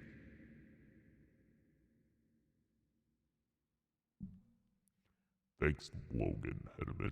Any advice for overcoming creativity burnout? I've been experiencing it a lot lately and can't seem to swing back. Yeah, it's rough, especially right now with the whole quarantine, global pandemic thing going on. It's pretty rough. So, just take care of yourself first. You can't create good things if you're not in a good place yourself. So just try to make sure that you're all good as a person before you try to put yourself out there. Hope that makes sense, right?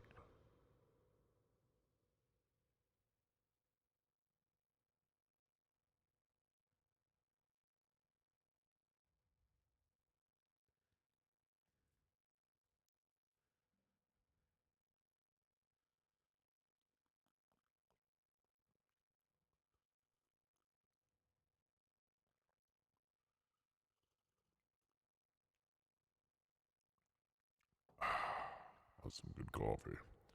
All right, let's get back to editing here. This script. With a patient so visibly dead, Mandy and Karen could be in trouble. Even more trouble than that obviously guilty baby back there. And look at that mess. That kid is in trouble. Mandy discovers that Regina trouble than that obviously guilty baby back there. And look at that mess. That kid is in trouble. Mandy discovers So I guess this clip is probably stretched out as much as it can be, right? with a patient so visibly dead, Mandy and Karen could be in trouble. What if I do this, maybe? Because, I'm assuming that this is... Oh, no. A little bit more time there. Alright, stretch this out a little bit. And, let's put this here. Stretch that out, stretch this out. Let's see. With a patient so visibly dead, Mandy and Karen could be in trouble. Even more trouble than that Wait, what? Change what? What do you need me to do?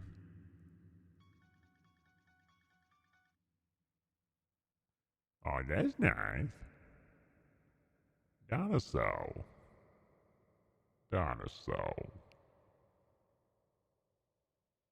Title card. Dinosaur.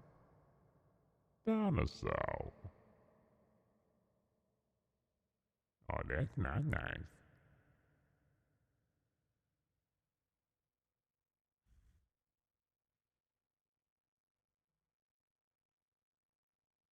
obvious even more trouble than that trouble.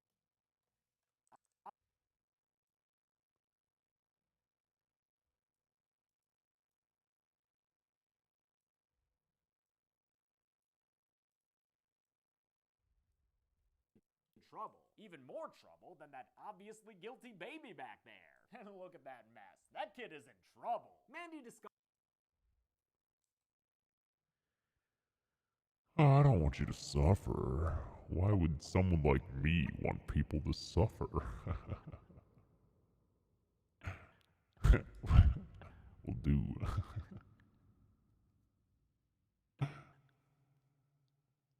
What's the line from Demonic Toys? Like, come with me and we'll do the nasty.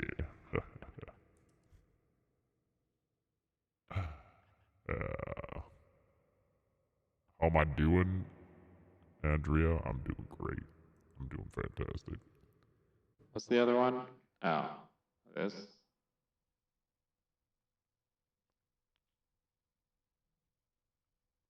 Haha.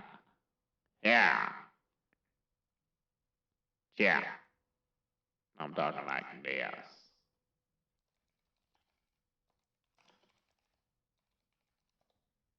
Hold on. I met him 15 years ago. I was told there was nothing left. No reason, no conscience, no understanding in even the most rudimentary sense of life or death, of good or evil, right or wrong. I met this 6-year-old child with this blank, pale, emotionless face, and the blackest eyes, the devil's eyes. I spent 8 years trying to reach him, and then another 7 trying to keep him locked up, because I realized that what was living behind that boy's eyes was purely and simply evil. Mandy discovers that Regina's the one who killed Mr. Collins, hoping to get his kid in trouble. Mandy discovers that Regina's the one who killed Mr. Collins, hoping to get his kidney so she can take it back to Nick. What Regina didn't realize is that Mr. Collins was on dialysis, meaning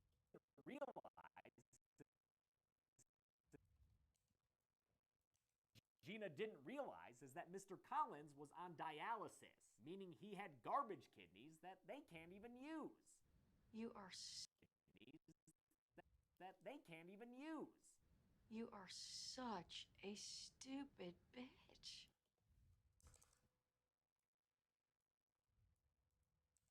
Stupid bitch. With cops on That fucking line delivery. even use.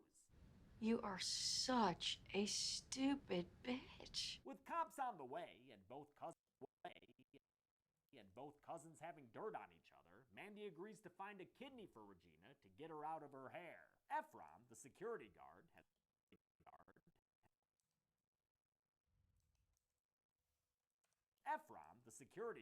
has finally been knocked out, but now Jefferson the prisoner is conscious and confessing.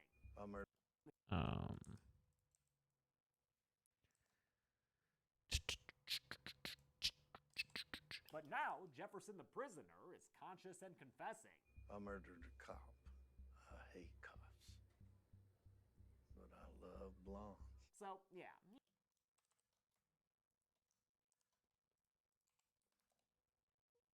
Been knocked out, but now Jefferson the prisoner is conscious and confessing. I murdered a cop. I hate cops. But I love blondes. So, yeah.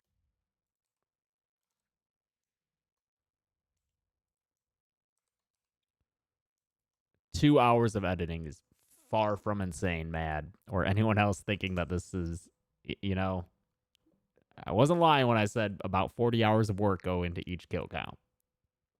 Personally, my editing session usually only lasts 4 or 5 hours, but my editors are also putting in tons of hours, and that's not counting all the writing, the filming, all that. But I love blondes. So, yeah, he's not going to work as a donor. But Mandy will come through for your reg. Just go wait outside, okay? She finds a patient suitably terminal and familyless and euthanizes him by, I think, injecting morphine into his IV. Whether he was on his deathbed or not, this murder is fucked up. I'm glad the movie spends a beat, showing how even the hardened and drug-dolled Mandy can still feel the heaviness of what she just did. She's pulled in for questioning about Mr. Collins's bleachy death alongside fellow nurse Dorothy, a real devout type. Officer Myers says he'll stay here all night in order to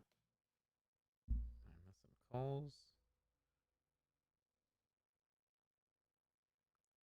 I got editor Josh messaging me saying that he's watching Leprechaun Back to the Hood, and he said, "What the fuck is this movie?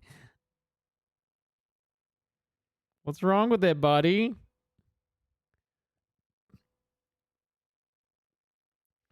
Feels so good. Down. Feels so good. Beating total control. Says he'll stay here all night in order to protect the ladies, but like everyone else in this movie, the dude's kind of a doofus. It's just an out-of-the-ordinary type situation. You can say that again. It was just an out-of-the-ordinary type situation.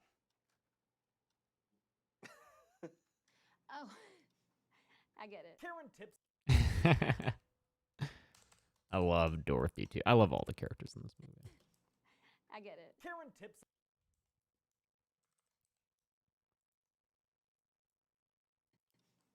I get it. Karen tips off Mandy.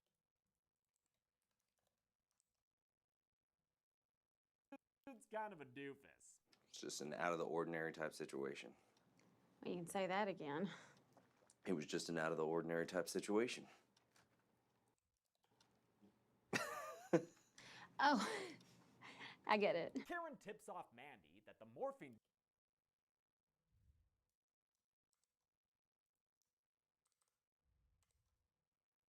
doofus. It's just an out of the ordinary type situation. You can say that again. Thanks, Dwax. It was just an out of the ordinary type situation. Oh, I get it. Karen tips. Mandy's sitting there the whole time during that exchange is so funny. I get it. Karen tips off Mandy that the morphine victim's in the morgue, so she heads down there and prepares to perform an amateur nephrectomy. The morgue, amateur nephrectomy. The morgue, the patient rooms, and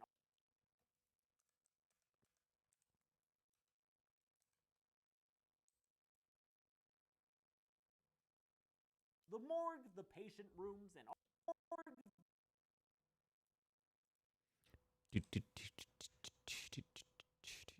The morgue, the patient rooms, and all the other hospital locations, even the laundry rooms,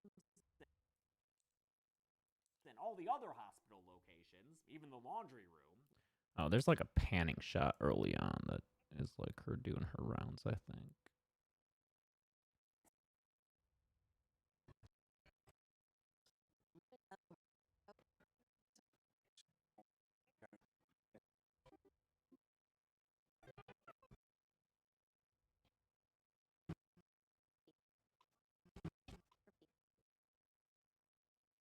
There it is.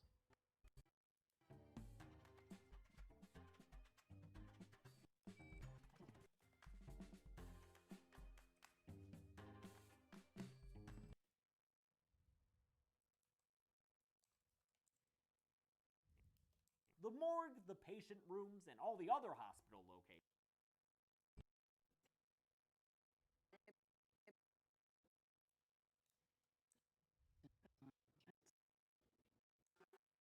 First night of a three.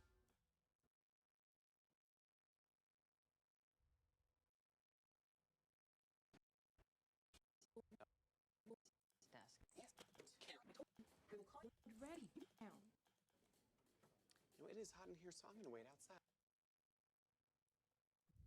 The morgue, the patient rooms, and all the other hospital locations, even the laundry room, were filmed at a real hospital in Jonesboro, Arkansas. Dorothy's room were filmed at a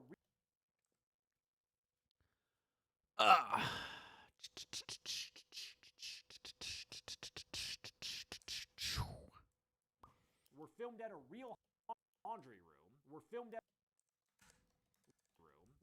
a real hospital in Jonesboro, Arkansas. Dorothy's actor, Tara Perry, was born and raised there, and since she and her husband, Jordan Wayne Long, who also plays a cop, were producers on the film, they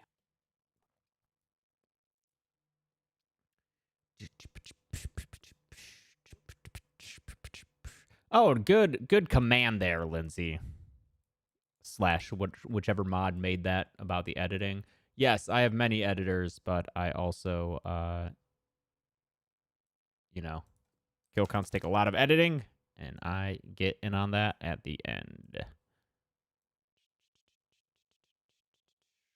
Why is that not showing up? This. Oh, I see. And then this. Then move this down, and then we're gonna have to crop. Why isn't that showing up? That's so weird. Crop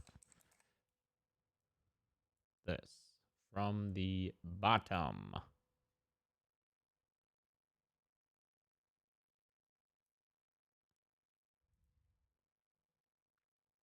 guess scooch that down a little bit. also plays a cop, were producers on the film. They helped secure and since she and her husband, Jordan Wayne Long, who also plays a cop, were producers on the film, they helped secure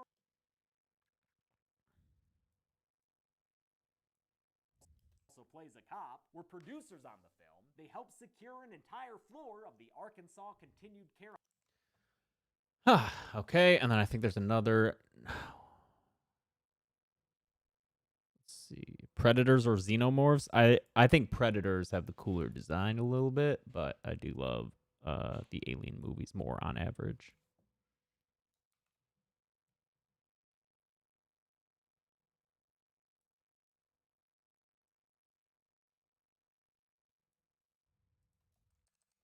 An entire floor. Producers on the film, they helped secure an entire floor of the Arkansas Continued Care Hospital while it was closed for reservations. That gave this low-budget film all. Thanks, Spiky Boy. Arkansas.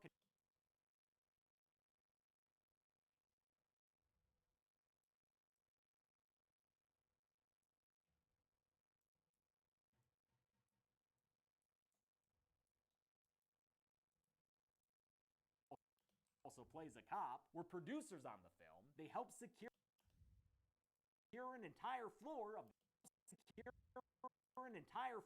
the Arkansas Continued Care Hospital while it was closed for reservations. That gave this low-budget film all the pre-done production design they needed. They were really helpful. Favorite Stranger Things character? I mean, probably Steve. Really like him. They needed. They were really helpful. They were so helpful. It was incredible because we had this hospital with all the stuff, and you know, it was kind of perfect. They're like, "Do you need extras? We're nurses. I know, we kept meeting all the nurses. It's amazing. What's more, the hospital had a production design they needed. They were really helpful. They were so helpful. It was incredible because we had this hospital with all the stuff, and you know, it was kind of perfect. They're like, "Do you need extras? We're nurses. I know, we kept meeting all the nurses. It's amazing. What's more, the hospital Does consistent lighting make color correction easier? So much, Matt Mamba. Before I would have to really adjust video to video, but now I just use the same filter. I don't even think I do any adjustments. Just copy and paste it. So it's really nice. What's more, the hospital had a storage room with old equipment that conveniently matched the 90s setting. And the working nurses helped out when the crew had questions about how things would be done in real life. There was one point where there was a nurse there with me, and I was like, is she too harsh, like, in this moment? And the nurse was like, she's not harsh enough. Outside. It's like, she's not harsh enough. And I outside. Harsh enough. Outside. When is Created Killer going to return? When we can safely do it. It's something that I want to do in person, not over Zoom, because that's not as fun. So, when that's safe, we will. About how things would be done in real life. There was one point where things would be done in real life. There was one point where there was a nurse there. And this, I guess I'll just... There's too much text down here. I'll just put up here. Be done in real life. There was one point where there was a nurse there with me, and I was like, is she too harsh? Real life. There was one point where there was a nurse there with me, and I was like, is she too harsh, like, in this moment? And the nurse was like, she's not harsh enough. Outside in the parking lot, Regina.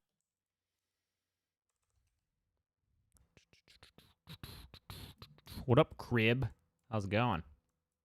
Not harsh enough. Outside in the parking lot, Regina sees that Nicholas's henchman Mikey is here looking for her. With her path back inside the hospital blocked by a thirsty cop, she turns a third direction, one with a horny skater boy.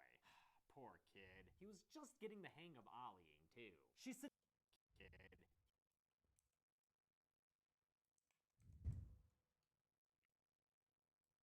He was just...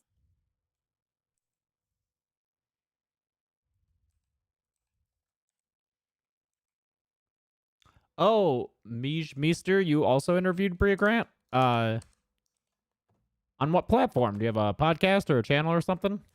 Poor kid. He was just getting the hang of ollieing, too. She seduces the skater boy, then says, "See you later, boy," as she pulls out a knife and murders him in a scene edited with Mandy cutting out a kidney. The fun editing is accompanied by a diegetic song, a gospel tune sung in the chapel by Dorothy. Have you been Sung in the chapel by Dorothy. Have you been to Jesus for his cleansing power? Makes sense. This is one of my favorite parts of the kill count, is when I discovered this fun fact. I was like, oh, this is a lot of fun to show. The Chapel by Dorothy. Have you been to Jesus for his cleansing power? Makes sense that Power. makes sense that I work for Starburst Magazine. Let's see here. Starburst Magazine YouTube. Any association with the fruit? Can you send me sticks of pink? I just want sticks of pink Starburst, man. That's all I want. Starburst Magazine. Creep Show. Stylist. Oh, Stylist trailer. Mortal Kombat. You said, let's see, I'll just search your channel. Bria. 12-hour shift director Bria Grant talks horror movies and more.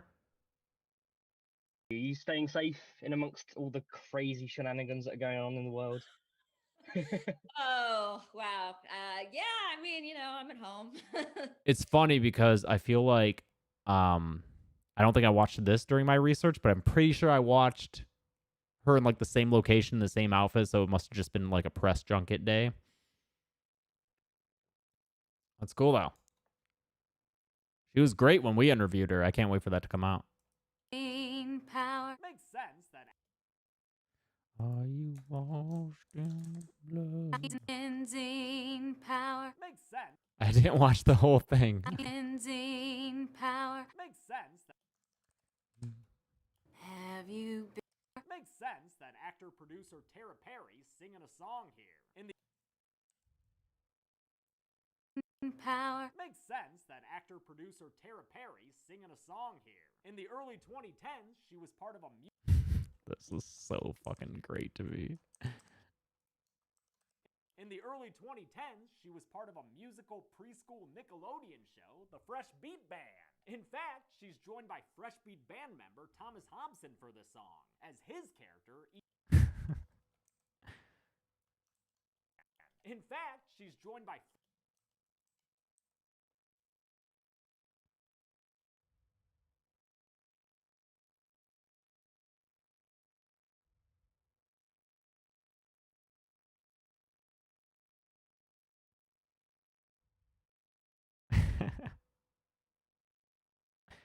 Wait a minute. So if I that.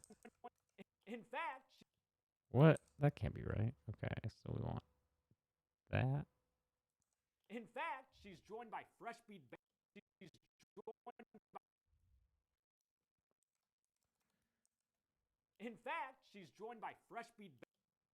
She's joined by, in fact, she's joined by Fresh Beat Band member Thomas Hobson for this song, as his character.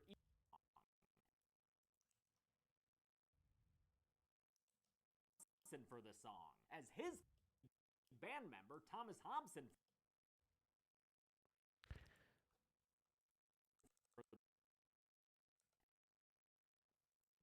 Okay, so if I do a like zoom and move it over here,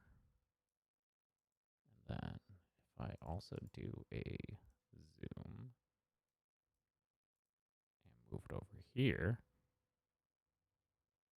what's that look like? Member Thomas Hobson for the song, as his character. That should be faster, I suppose. Hobson for the song, as his. And then here, do a little zoom out. How's that look? Member Thomas Hobson for the song, as his character EMT Derek. I don't hate that.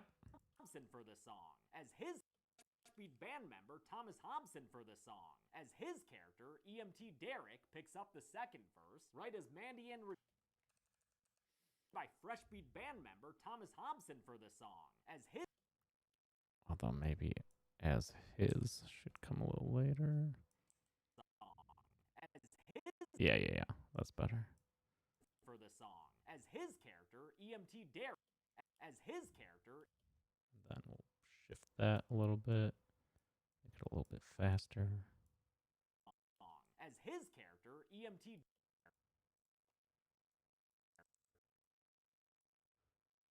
Thompson for the song. As his character, EMT Derek picks up the second verse, right as Mandy.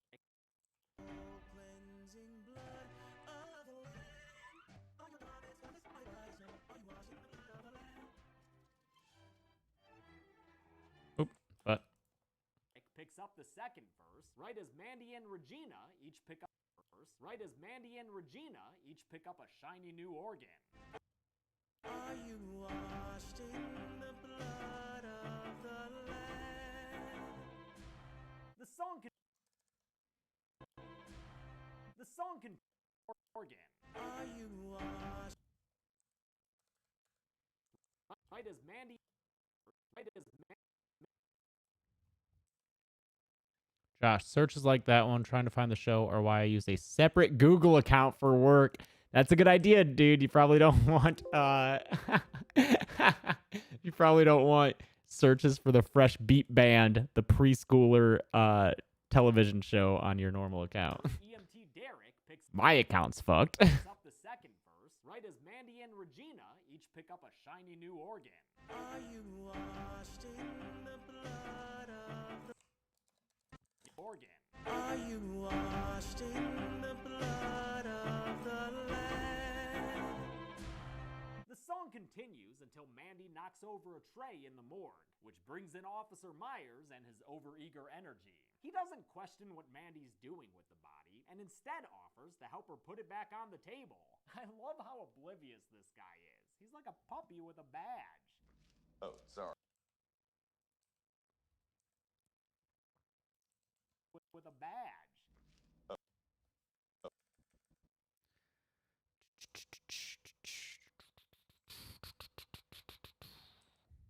He's like a puppy with a badge. Oh, sorry.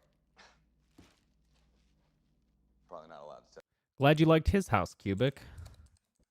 Badge. Oh, sorry.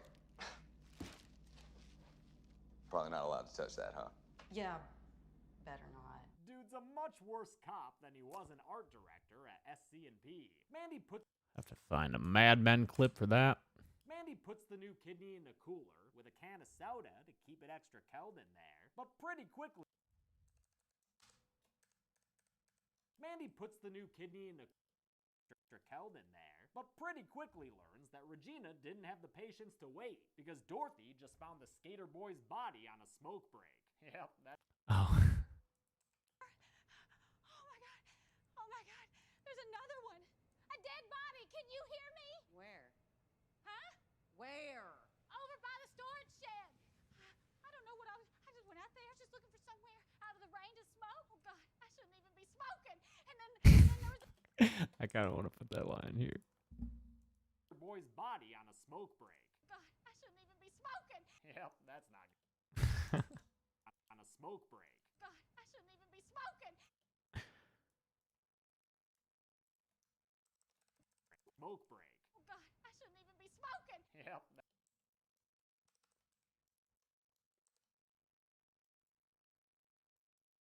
Boy's body on a smoke break. Oh god, I shouldn't even be smoking. Yep, that's not good.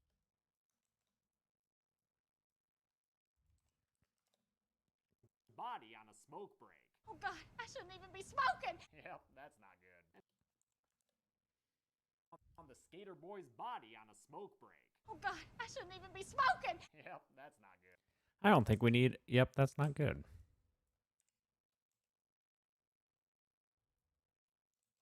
Oh, but I can use this clip. Dorothy just found the skater boy's body on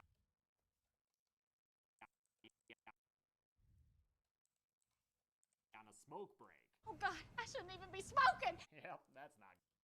Yeah, we'll get rid of that. And then move this back here. I shouldn't even be smoking. And now that Oh God, I shouldn't even be smoking. And now that Mikey dude's in the lobby asking about Regina, how much freaking gunpowder can we pack into this keg? Man, how much freaking gunpowder can we pack into this keg? How much freaking gunpowder can we pack into this keg? Mandy and Karen ignore Mr. Kent, never noticing he's found their missing organs, and instead they find Regina and chase her into the chapel. They are not very pleased with her. Damn, bitch, where's your shoes? That guy pooped on him when he died. At least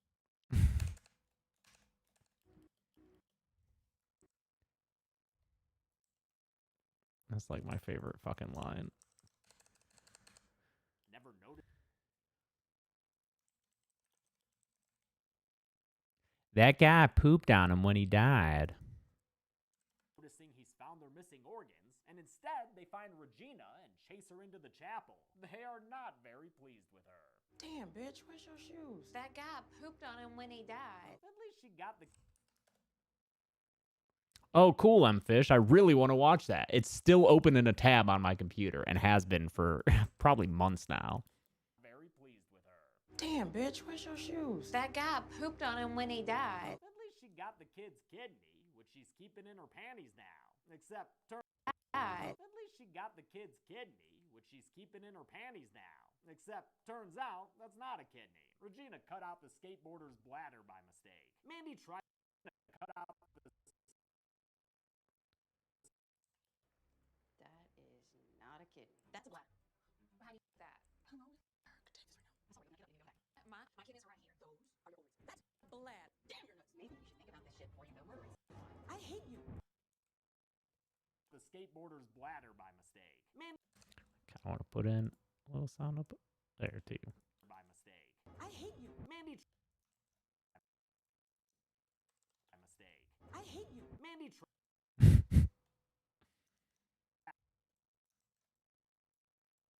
bladder by mistake. I hate you. Mandy tries to take That little sound effect looks like it might be on a different track. So can I just get rid of it by doing this? I hate you. Mandy tries Yes, I can. And no, this is probably on the same track since it's dialogue. at least she Yeah. got the kid's kidney, which she's keeping in her panties now. Except turns out that's not a kidney. Regina cut out the skateboarder's bladder by mistake. I hate you. Mandy tries to take Regina to the vending machine to give her the kidney she acquired. No need for that panty bladder anymore. But they get no need for that panty bladder anymore. But they get intercepted and separated by head nurse Janet, ensuring that nothing is in order as the film begins its final act with some dancing courtesy of EMT Derek. You know, he's kind of like a liminal character, if that makes sense. Fuck off, AVG. There's no L in lemonade. That's what? That guy pooped on him when he died. Kind of like a liminal character, if that makes sense. Oh, also looks like Jefferson's freed himself from his cuffs and has freed the pop punky security guard from his shackles of life on Earth. Mandy's need for a drug fix causes her to fall apart in front of the hospital patrons, as Regina's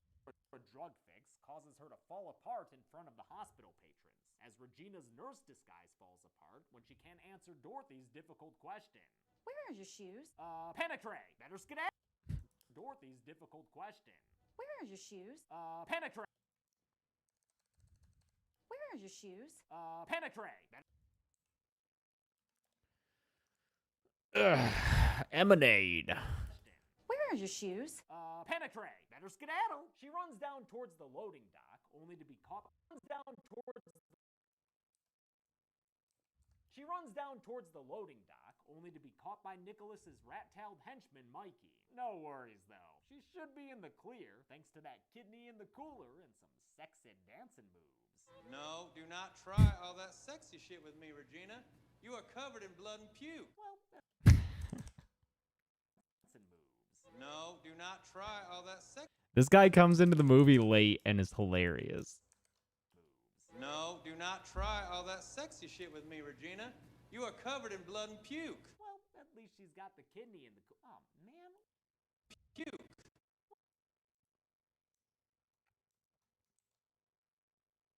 Well, at least she's got the kidney in the Oh man, what the fuck? What the fuck indeed, Regina?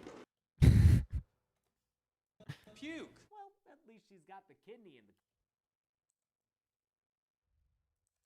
Well, at least she's got the kidney in the. Oh man, what the fuck? Did I get the Lucy video into OBS? No. What the fuck indeed, Regina? She's got the kidney in the. Oh man, what the fuck? What the fuck indeed, Regina? What the fuck indeed, Regina? What the fuck indeed, Regina? What the fuck? What the fuck indeed, Regina? Mandy. What the fuck? What the fuck? What the fuck?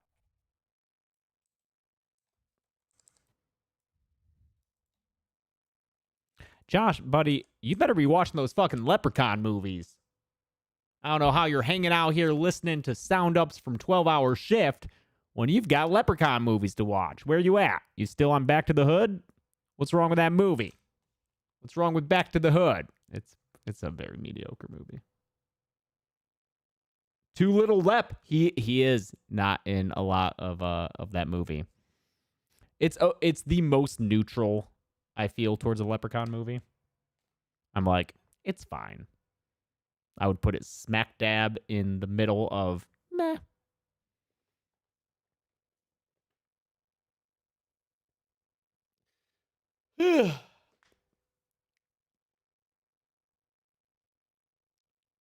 What the fuck indeed, Regina?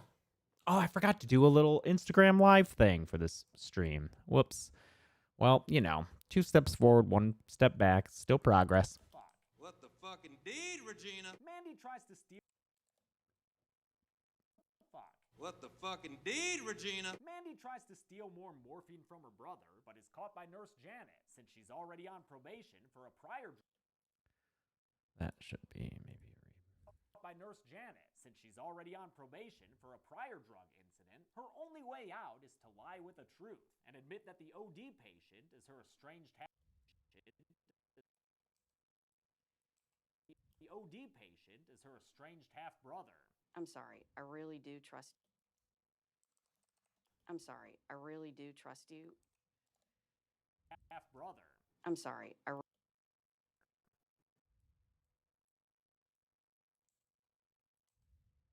Estranged half brother. I'm sorry. I really Thanks, do James trust Bischoff you. Burger. I just wanted to make sure he was getting the best care. It gets her. Thanks, Black Space. Hope you, yeah, I'm glad you're enjoying it. I need #1 on the Watch Mojo list. We'll see. We'll see if I get it this year. Make sure he was getting the best care. It gets her off the hook with Janet, but not completely with Officer Myers. And after the discovery of Efron, dead, and Dorothy, knocked out, but still alive, he's so high-strung and He's so high-strung and suspicious, he pulls a gun on her. Not for long, though. Not for long, though.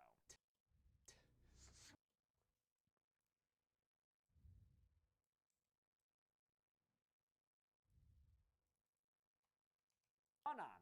Not for long, though.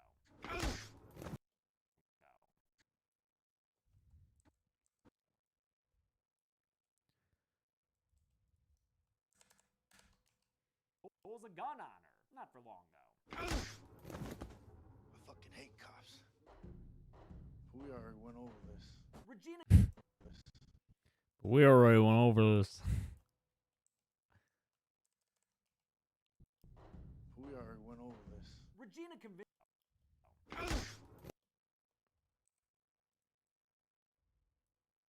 Not for long, though. I fucking hate cops.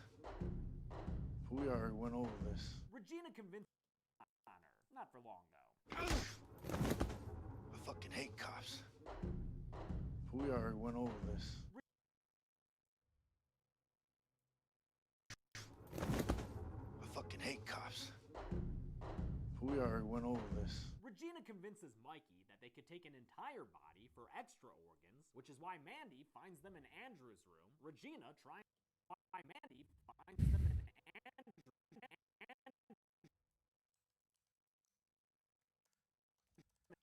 Andrew's room. Regina trying to suffocate him. Knock that shit off, Reg. Oh, man. Ooh. They tell knock that shit off, Reg. Oh, man. Ooh. They tell Oh, man. Ooh. They tell Mandy, Reg, Oh, man. to suffocate him. Knock that shit off, Reg. Oh, man. Ooh. They tell Mandy that the second kidney she got has also gone missing, and then Mandy that Whew. Oh, snap. Ooh, these scenes make it seem like a comedy. It is. It is a comedy. they tell Mandy that the second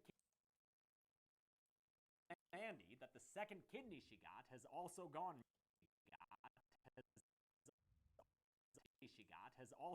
missing, and as she throttles her cousin's neck out of frustration, Officer Myers arrives and starts a shootout with Mikey Rattail. They both take bullets in the shoulder, but Myers is the only one who goes down. Since he still wants Andrew's organs, Mikey forces Mandy to load her brother into a wheelchair. After the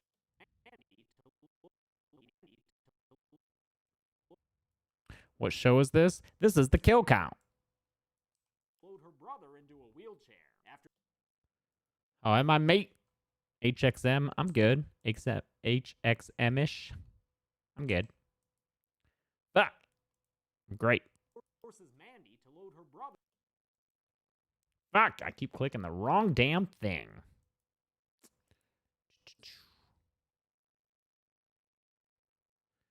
Since he still wants Andrew's organs, Mikey forces Mandy to load her brother into a wheelchair. After Mandy to Maybe click the fuck off. load her brother into a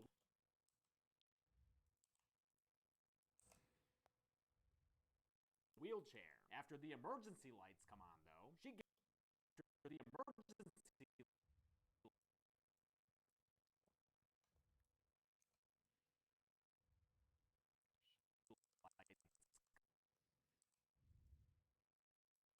After the emergency lights come on, though, she gets him in the eye with a syringe.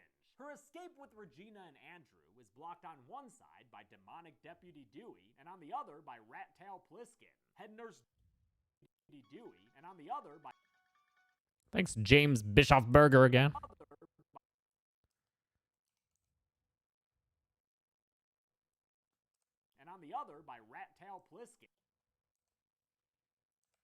Rat Tail Pliskin. Head nurse and on the other by Rat Tail Pliskin. Head nurse Janet winds up in the middle too, but when Oh, wait, is that the same clip? Fuck. 113:32.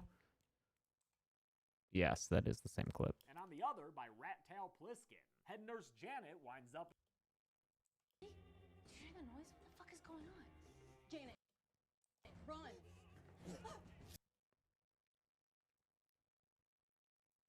In the middle too.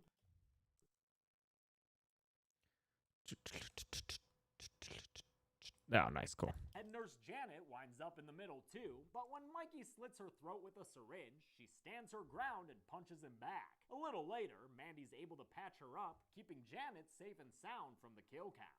I'm glad her up, keeping Janet safe and sound from the kill count. I'm glad Janet made it because she's low-key hilarious. And in another example,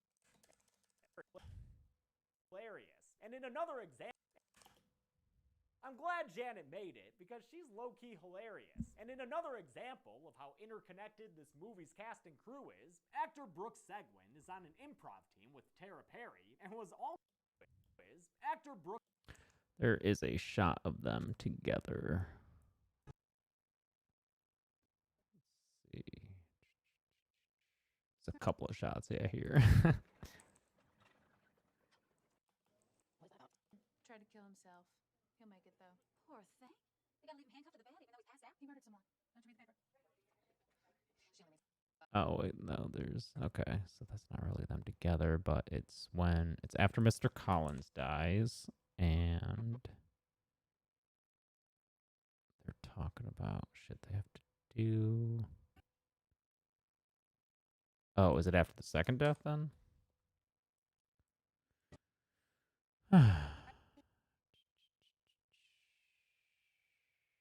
Here?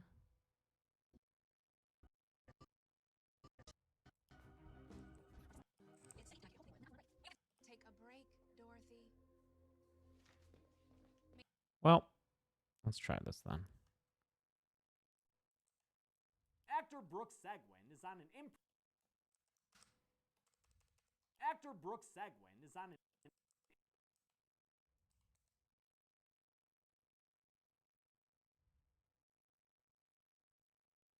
improv team with Tara Perry and was also in a previous project written by Bria Grant, the 2013 Nerdist web series Real Housewives of Horror. I live for fresh baked cookies and the love of our Lord, Satan. There's a whole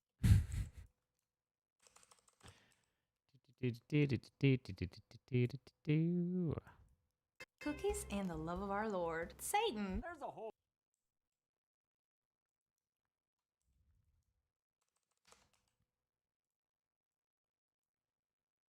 I live for fresh baked cookies and the love of our Lord, Satan. There's a whole bunch And the love of our Lord, Satan. There's a Lord, Satan. There's a whole bunch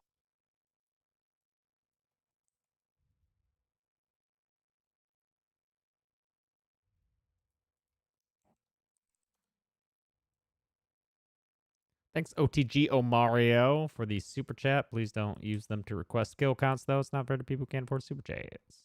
Perry and was also in a previous project written by Bria Grant, the 2013 Nerdist web series Real Housewives of Horror. I live for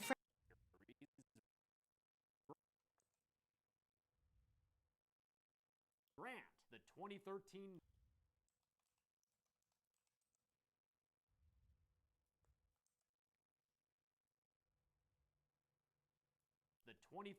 Nerdist web series Real Perry and was also in a previous project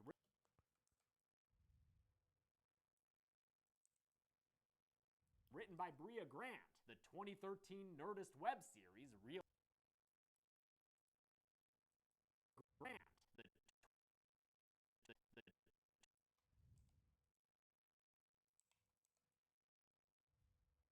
2013 Nerdist web series Real Housewives of Horror.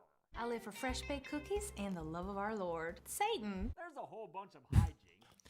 Whew, all right. Thank you, Zenith VM. Do I think Us is underrated? No, I think it's perfectly rated. Improv team with Tara Perry and was also in a previous project written by Bria Grant. For this, I think I want to do the whole treat it like a TV show. So Real Housewives of Horror.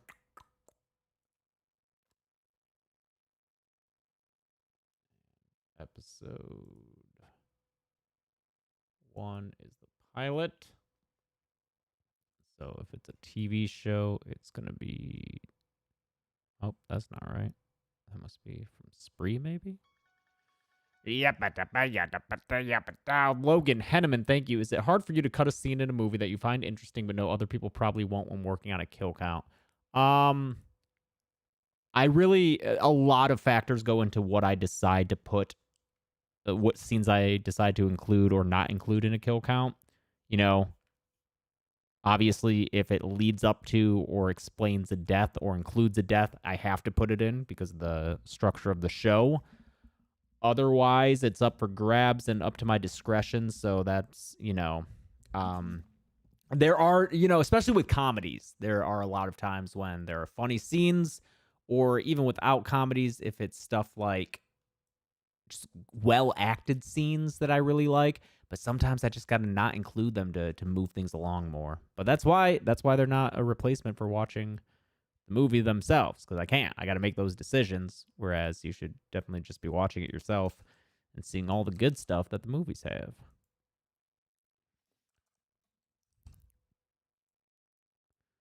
So this will be TV series name is The Real Housewives of Horror. And it'll be pilot. Season 1. Episode 1. That came out 10. 23. 2014. What? Perry, and was also in a previous project written by Bria Grant, the 2013 Nerd. Motherfucker. Another thing I got a ADR. A lot of ADR in this one. Bria Grant, the 2013 Nerdist web series Real Housewives of Horror. I live for fresh baked cookies and the love of our Lord. Satan. There's a whole bunch of hijinks between a whole bunch of characters. I like when. There's a whole bunch of hijinks between a whole bunch of characters. I like when Karen gets an eye full of Jefferson. Oh, shit. Oh, did I miss oh, thank you, Puncher Joe. My first editing stream in a very long time. Yeah. Welcome. Welcome back. Oh, shit. Oh, shit. Whoa. Oh, shit. Oh, shit. And eventually, Mikey chases the ladies down into the loading dock, where he finds them hiding behind some spurt. Together, they're able to push the vending machine over.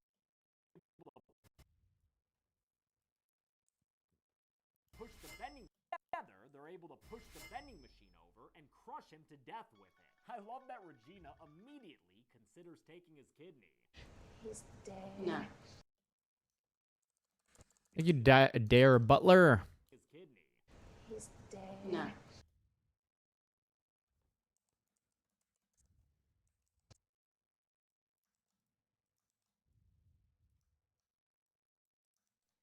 Taking his kidney.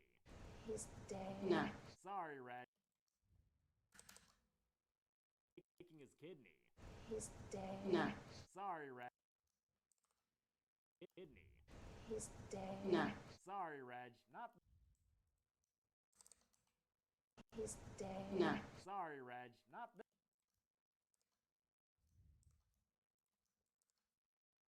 No. Sorry, Reg. Not this.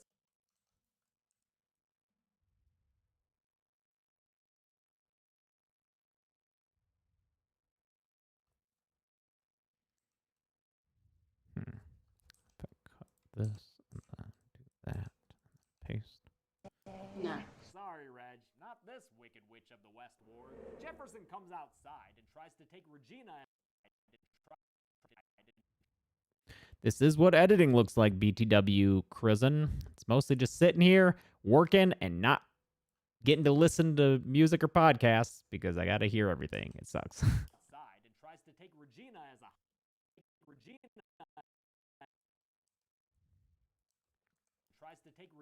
a hostage. But by this point, Mandy's sticking up for her fans, so she pushes the murderer off the loading dock. But don't worry, a bump like that's not gonna put this guy down.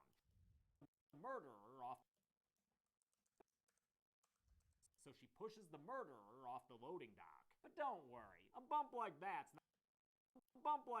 not gonna put this guy down. You cannot kill David Arquette. He takes off as sirens grow ever closer, and Mandy tells Regina that she should get out of there too. Gotta ditch Mandy tells Regina that she should get out of there too. Gotta ditch the scrubs though. They're hospital property and covered in blood. Since Regina used her panties to hold a bladder mistaken for a kidney, she drops Trow Commando style and bounces out of the movie butt-ass naked. The deaths are attributed to suicide, accident, or David Arquette, leaving Mandy attributed to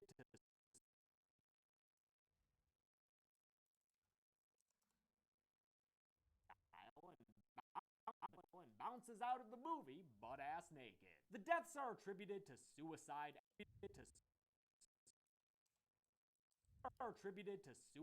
accident, or David Arquette, leaving Mandy and Karen in the unlikely position of getting off completely scot-free. Just, maybe get out of there before Mr. Kent comes in, waving all those stolen organs around. Oh, now you're gonna pay attention. Got the organs in my hands. Okay, thank you. Her shift around. Oh, now you're gonna pay attention. Organs around. Oh, now you're gonna pay attention. Got the organs in my hands. Okay, thank you. Her shift finally.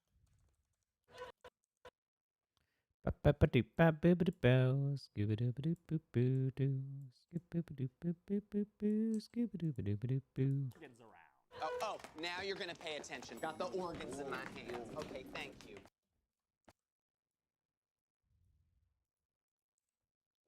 Stolen organs around. Oh, now you're gonna pay attention. Got the organs in my hands. Okay, thank you. Her shift finally over, Mandy goes out to the parking lot. As the credits begin to play, she sets an alarm, implying that she sleeps in her car until she has to get up and work again. The movie ends with her returning for another shift. Except, wait a minute, it ends with her work again. The movie ends with her The movie ends with her returning for another. The movie ends with her returning for another shift. Except, wait a minute, do you hear that?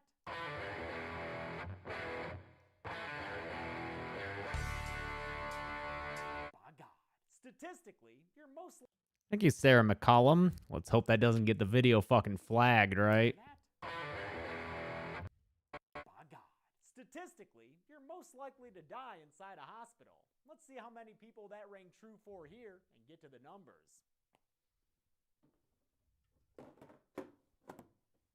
Keeps them cold. Josh, credits rolling on Back to the Hood, moving on to Origins. Pray for you. Yeah, dude, good fucking luck, man. Good fucking luck with that. All right, let me pull the kill graphics that were emailed to me.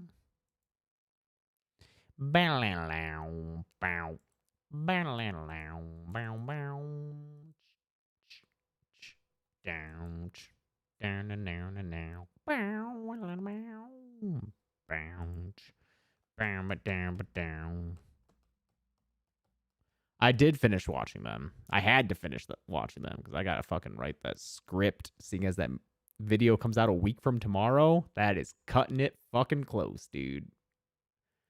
Hopefully, Josh can quickly edit. What's nice though is that the rewrite won't have any behind the scenes shit. It'll just be a quick little revision on jokes and stuff. So should be okay.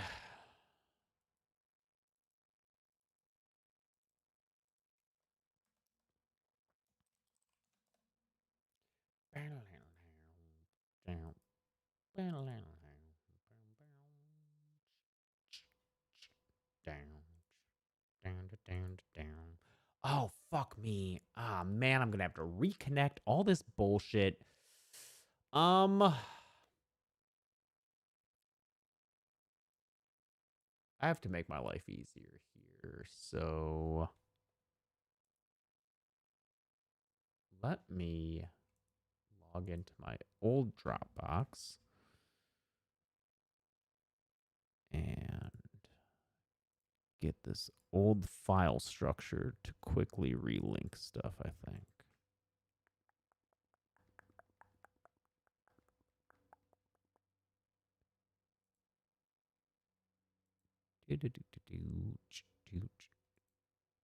All files, dead meat projects, dead meat assets. I think this is what I'm going to want. Yeah, let's see if I can just download this. Download dead meat assets, kill counts, video projects, I guess. ZZ old dead meat assets. So point it out for me. All right. So while that downloads, I can at least reconnect this stuff. And I made that easier for me at least. Always gotta make things easier for yourself.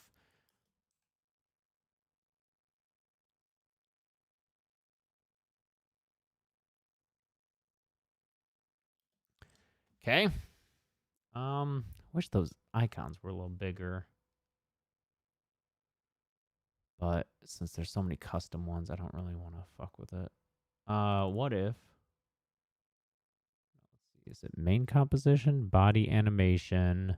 What if I made this thing bigger? Let's try this. If I make it 115, what's that look like? That's more what I want. 120? Even 125, perhaps? And then does it still look okay when it... Yes.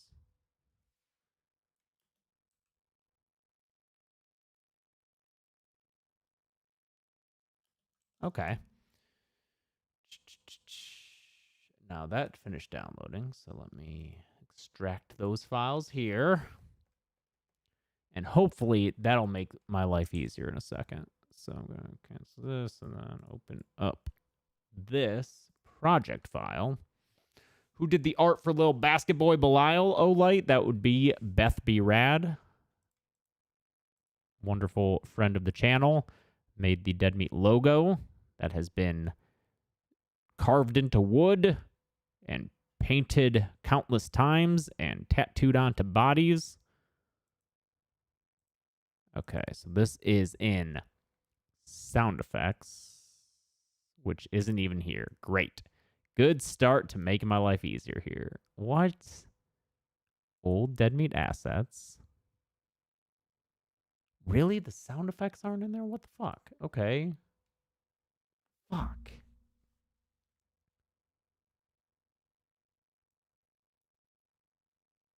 In template?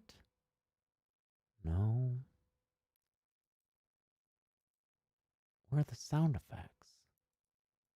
It's not going to be in there. Oh, wait. Is it? Show sounds? Oh. What am I looking for? Cartoon Grow sound effect. Well, what if I just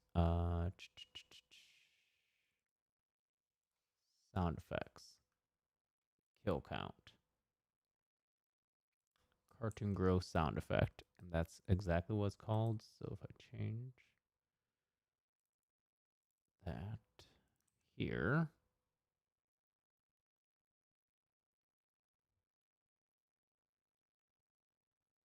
Fuck. Finish. Stop it. Fucking finish this transfer. Thank you. Okay. Cartoon Grow sound effect. Now it sees it. Great. And then didn't find the rest of it. Graphics. Backgrounds. That's not in there? Motherfuck. Graphics. Backgrounds. Yeah? Shit. Man.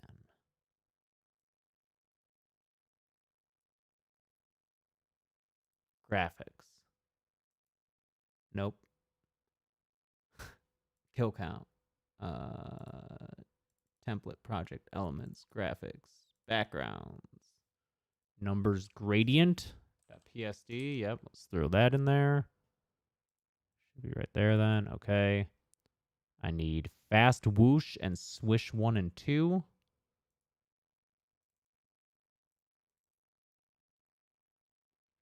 Swish 1.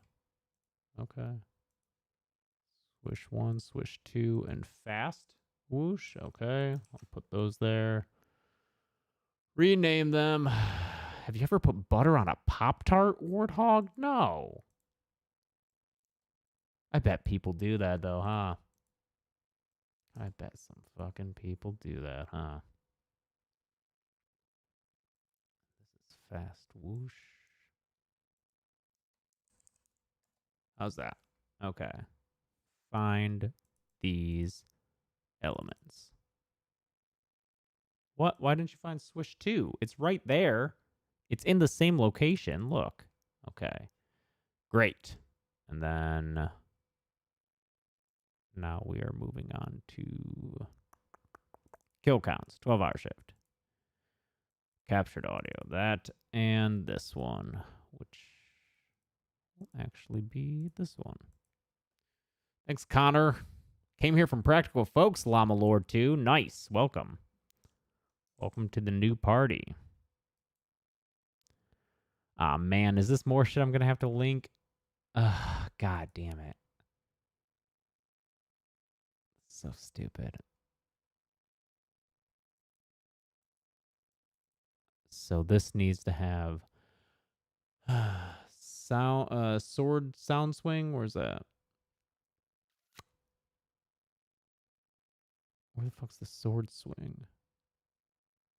Oh, there it is. That. And then what else? Swish 1 and Cork Pop Quiet. This is just me talking to myself as I try to relink this media. For some reason, transfers are taking their sweet ass time. Beto from Saudi Arabia. Hey, how's it going? I'm fucking international. Sword swing whoosh. Is that what it's called? Sword.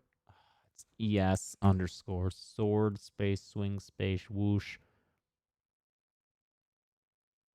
And then space dash space. SFX producer.mp3. Okay. And then swish one's in there. And then we need cork pop quiet. .wave. Okay. Go. Find that shit. Why? What? It's right there. Okay. 5 people died in 12 hours.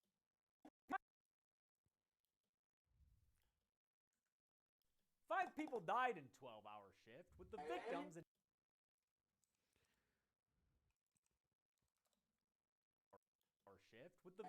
entirely male. A lot of near misses in this one. Could have had 3 extra kills in there easy.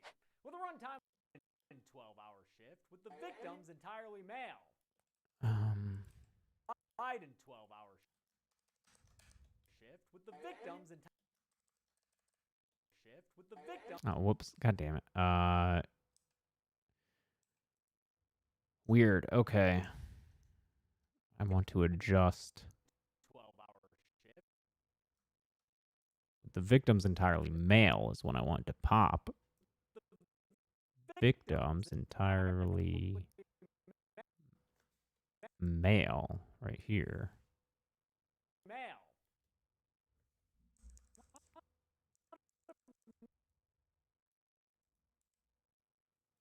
Died in 12-hour shift, with the victims entirely male. A lot of near misses in this one. Could have had 3 extra kills in there easy. And then I want that to hold for a little bit longer. Kills in there easy. They're easy. With a runtime of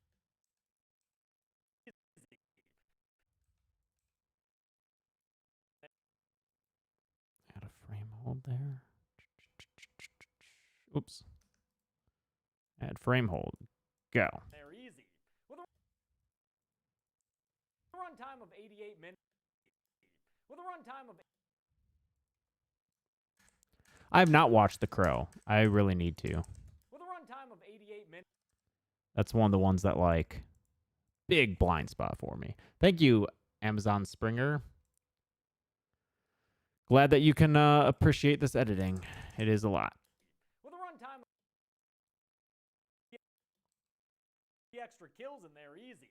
With a runtime of 88 minutes, that left us with a kill on average every 17 points. Every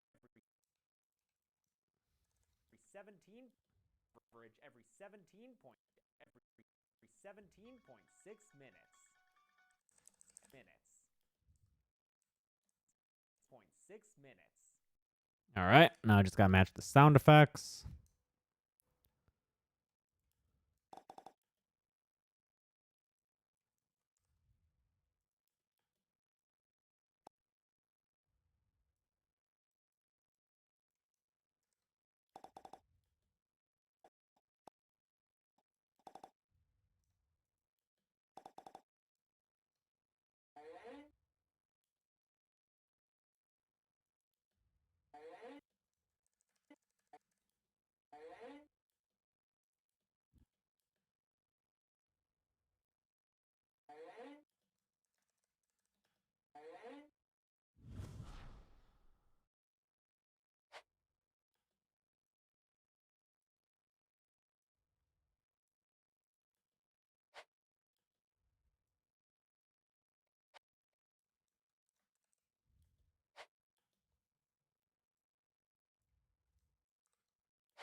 Thanks, Brian Phillips.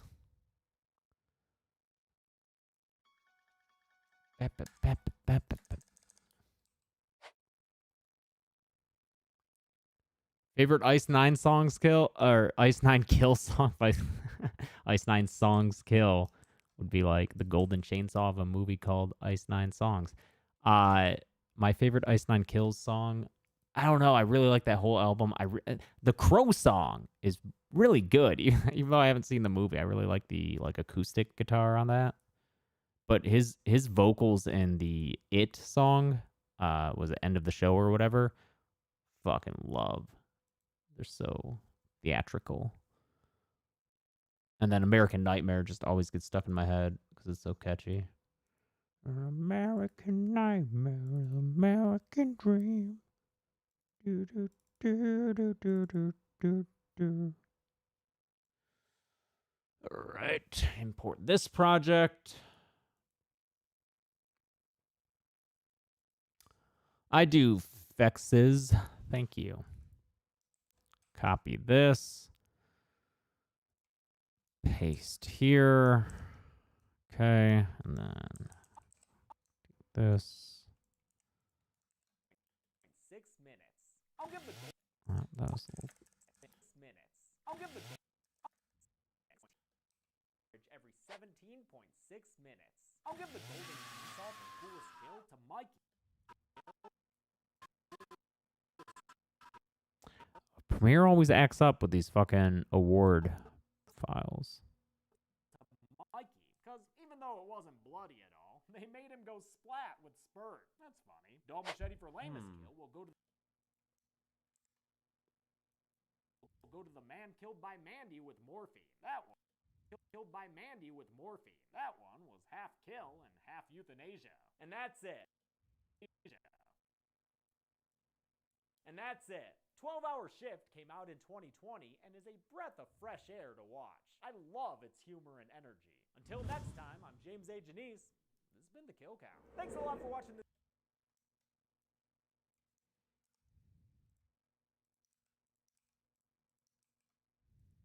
This has been The Kill Count. Thanks a lot for watching this Kill Count on 12-Hour Shift. Cool.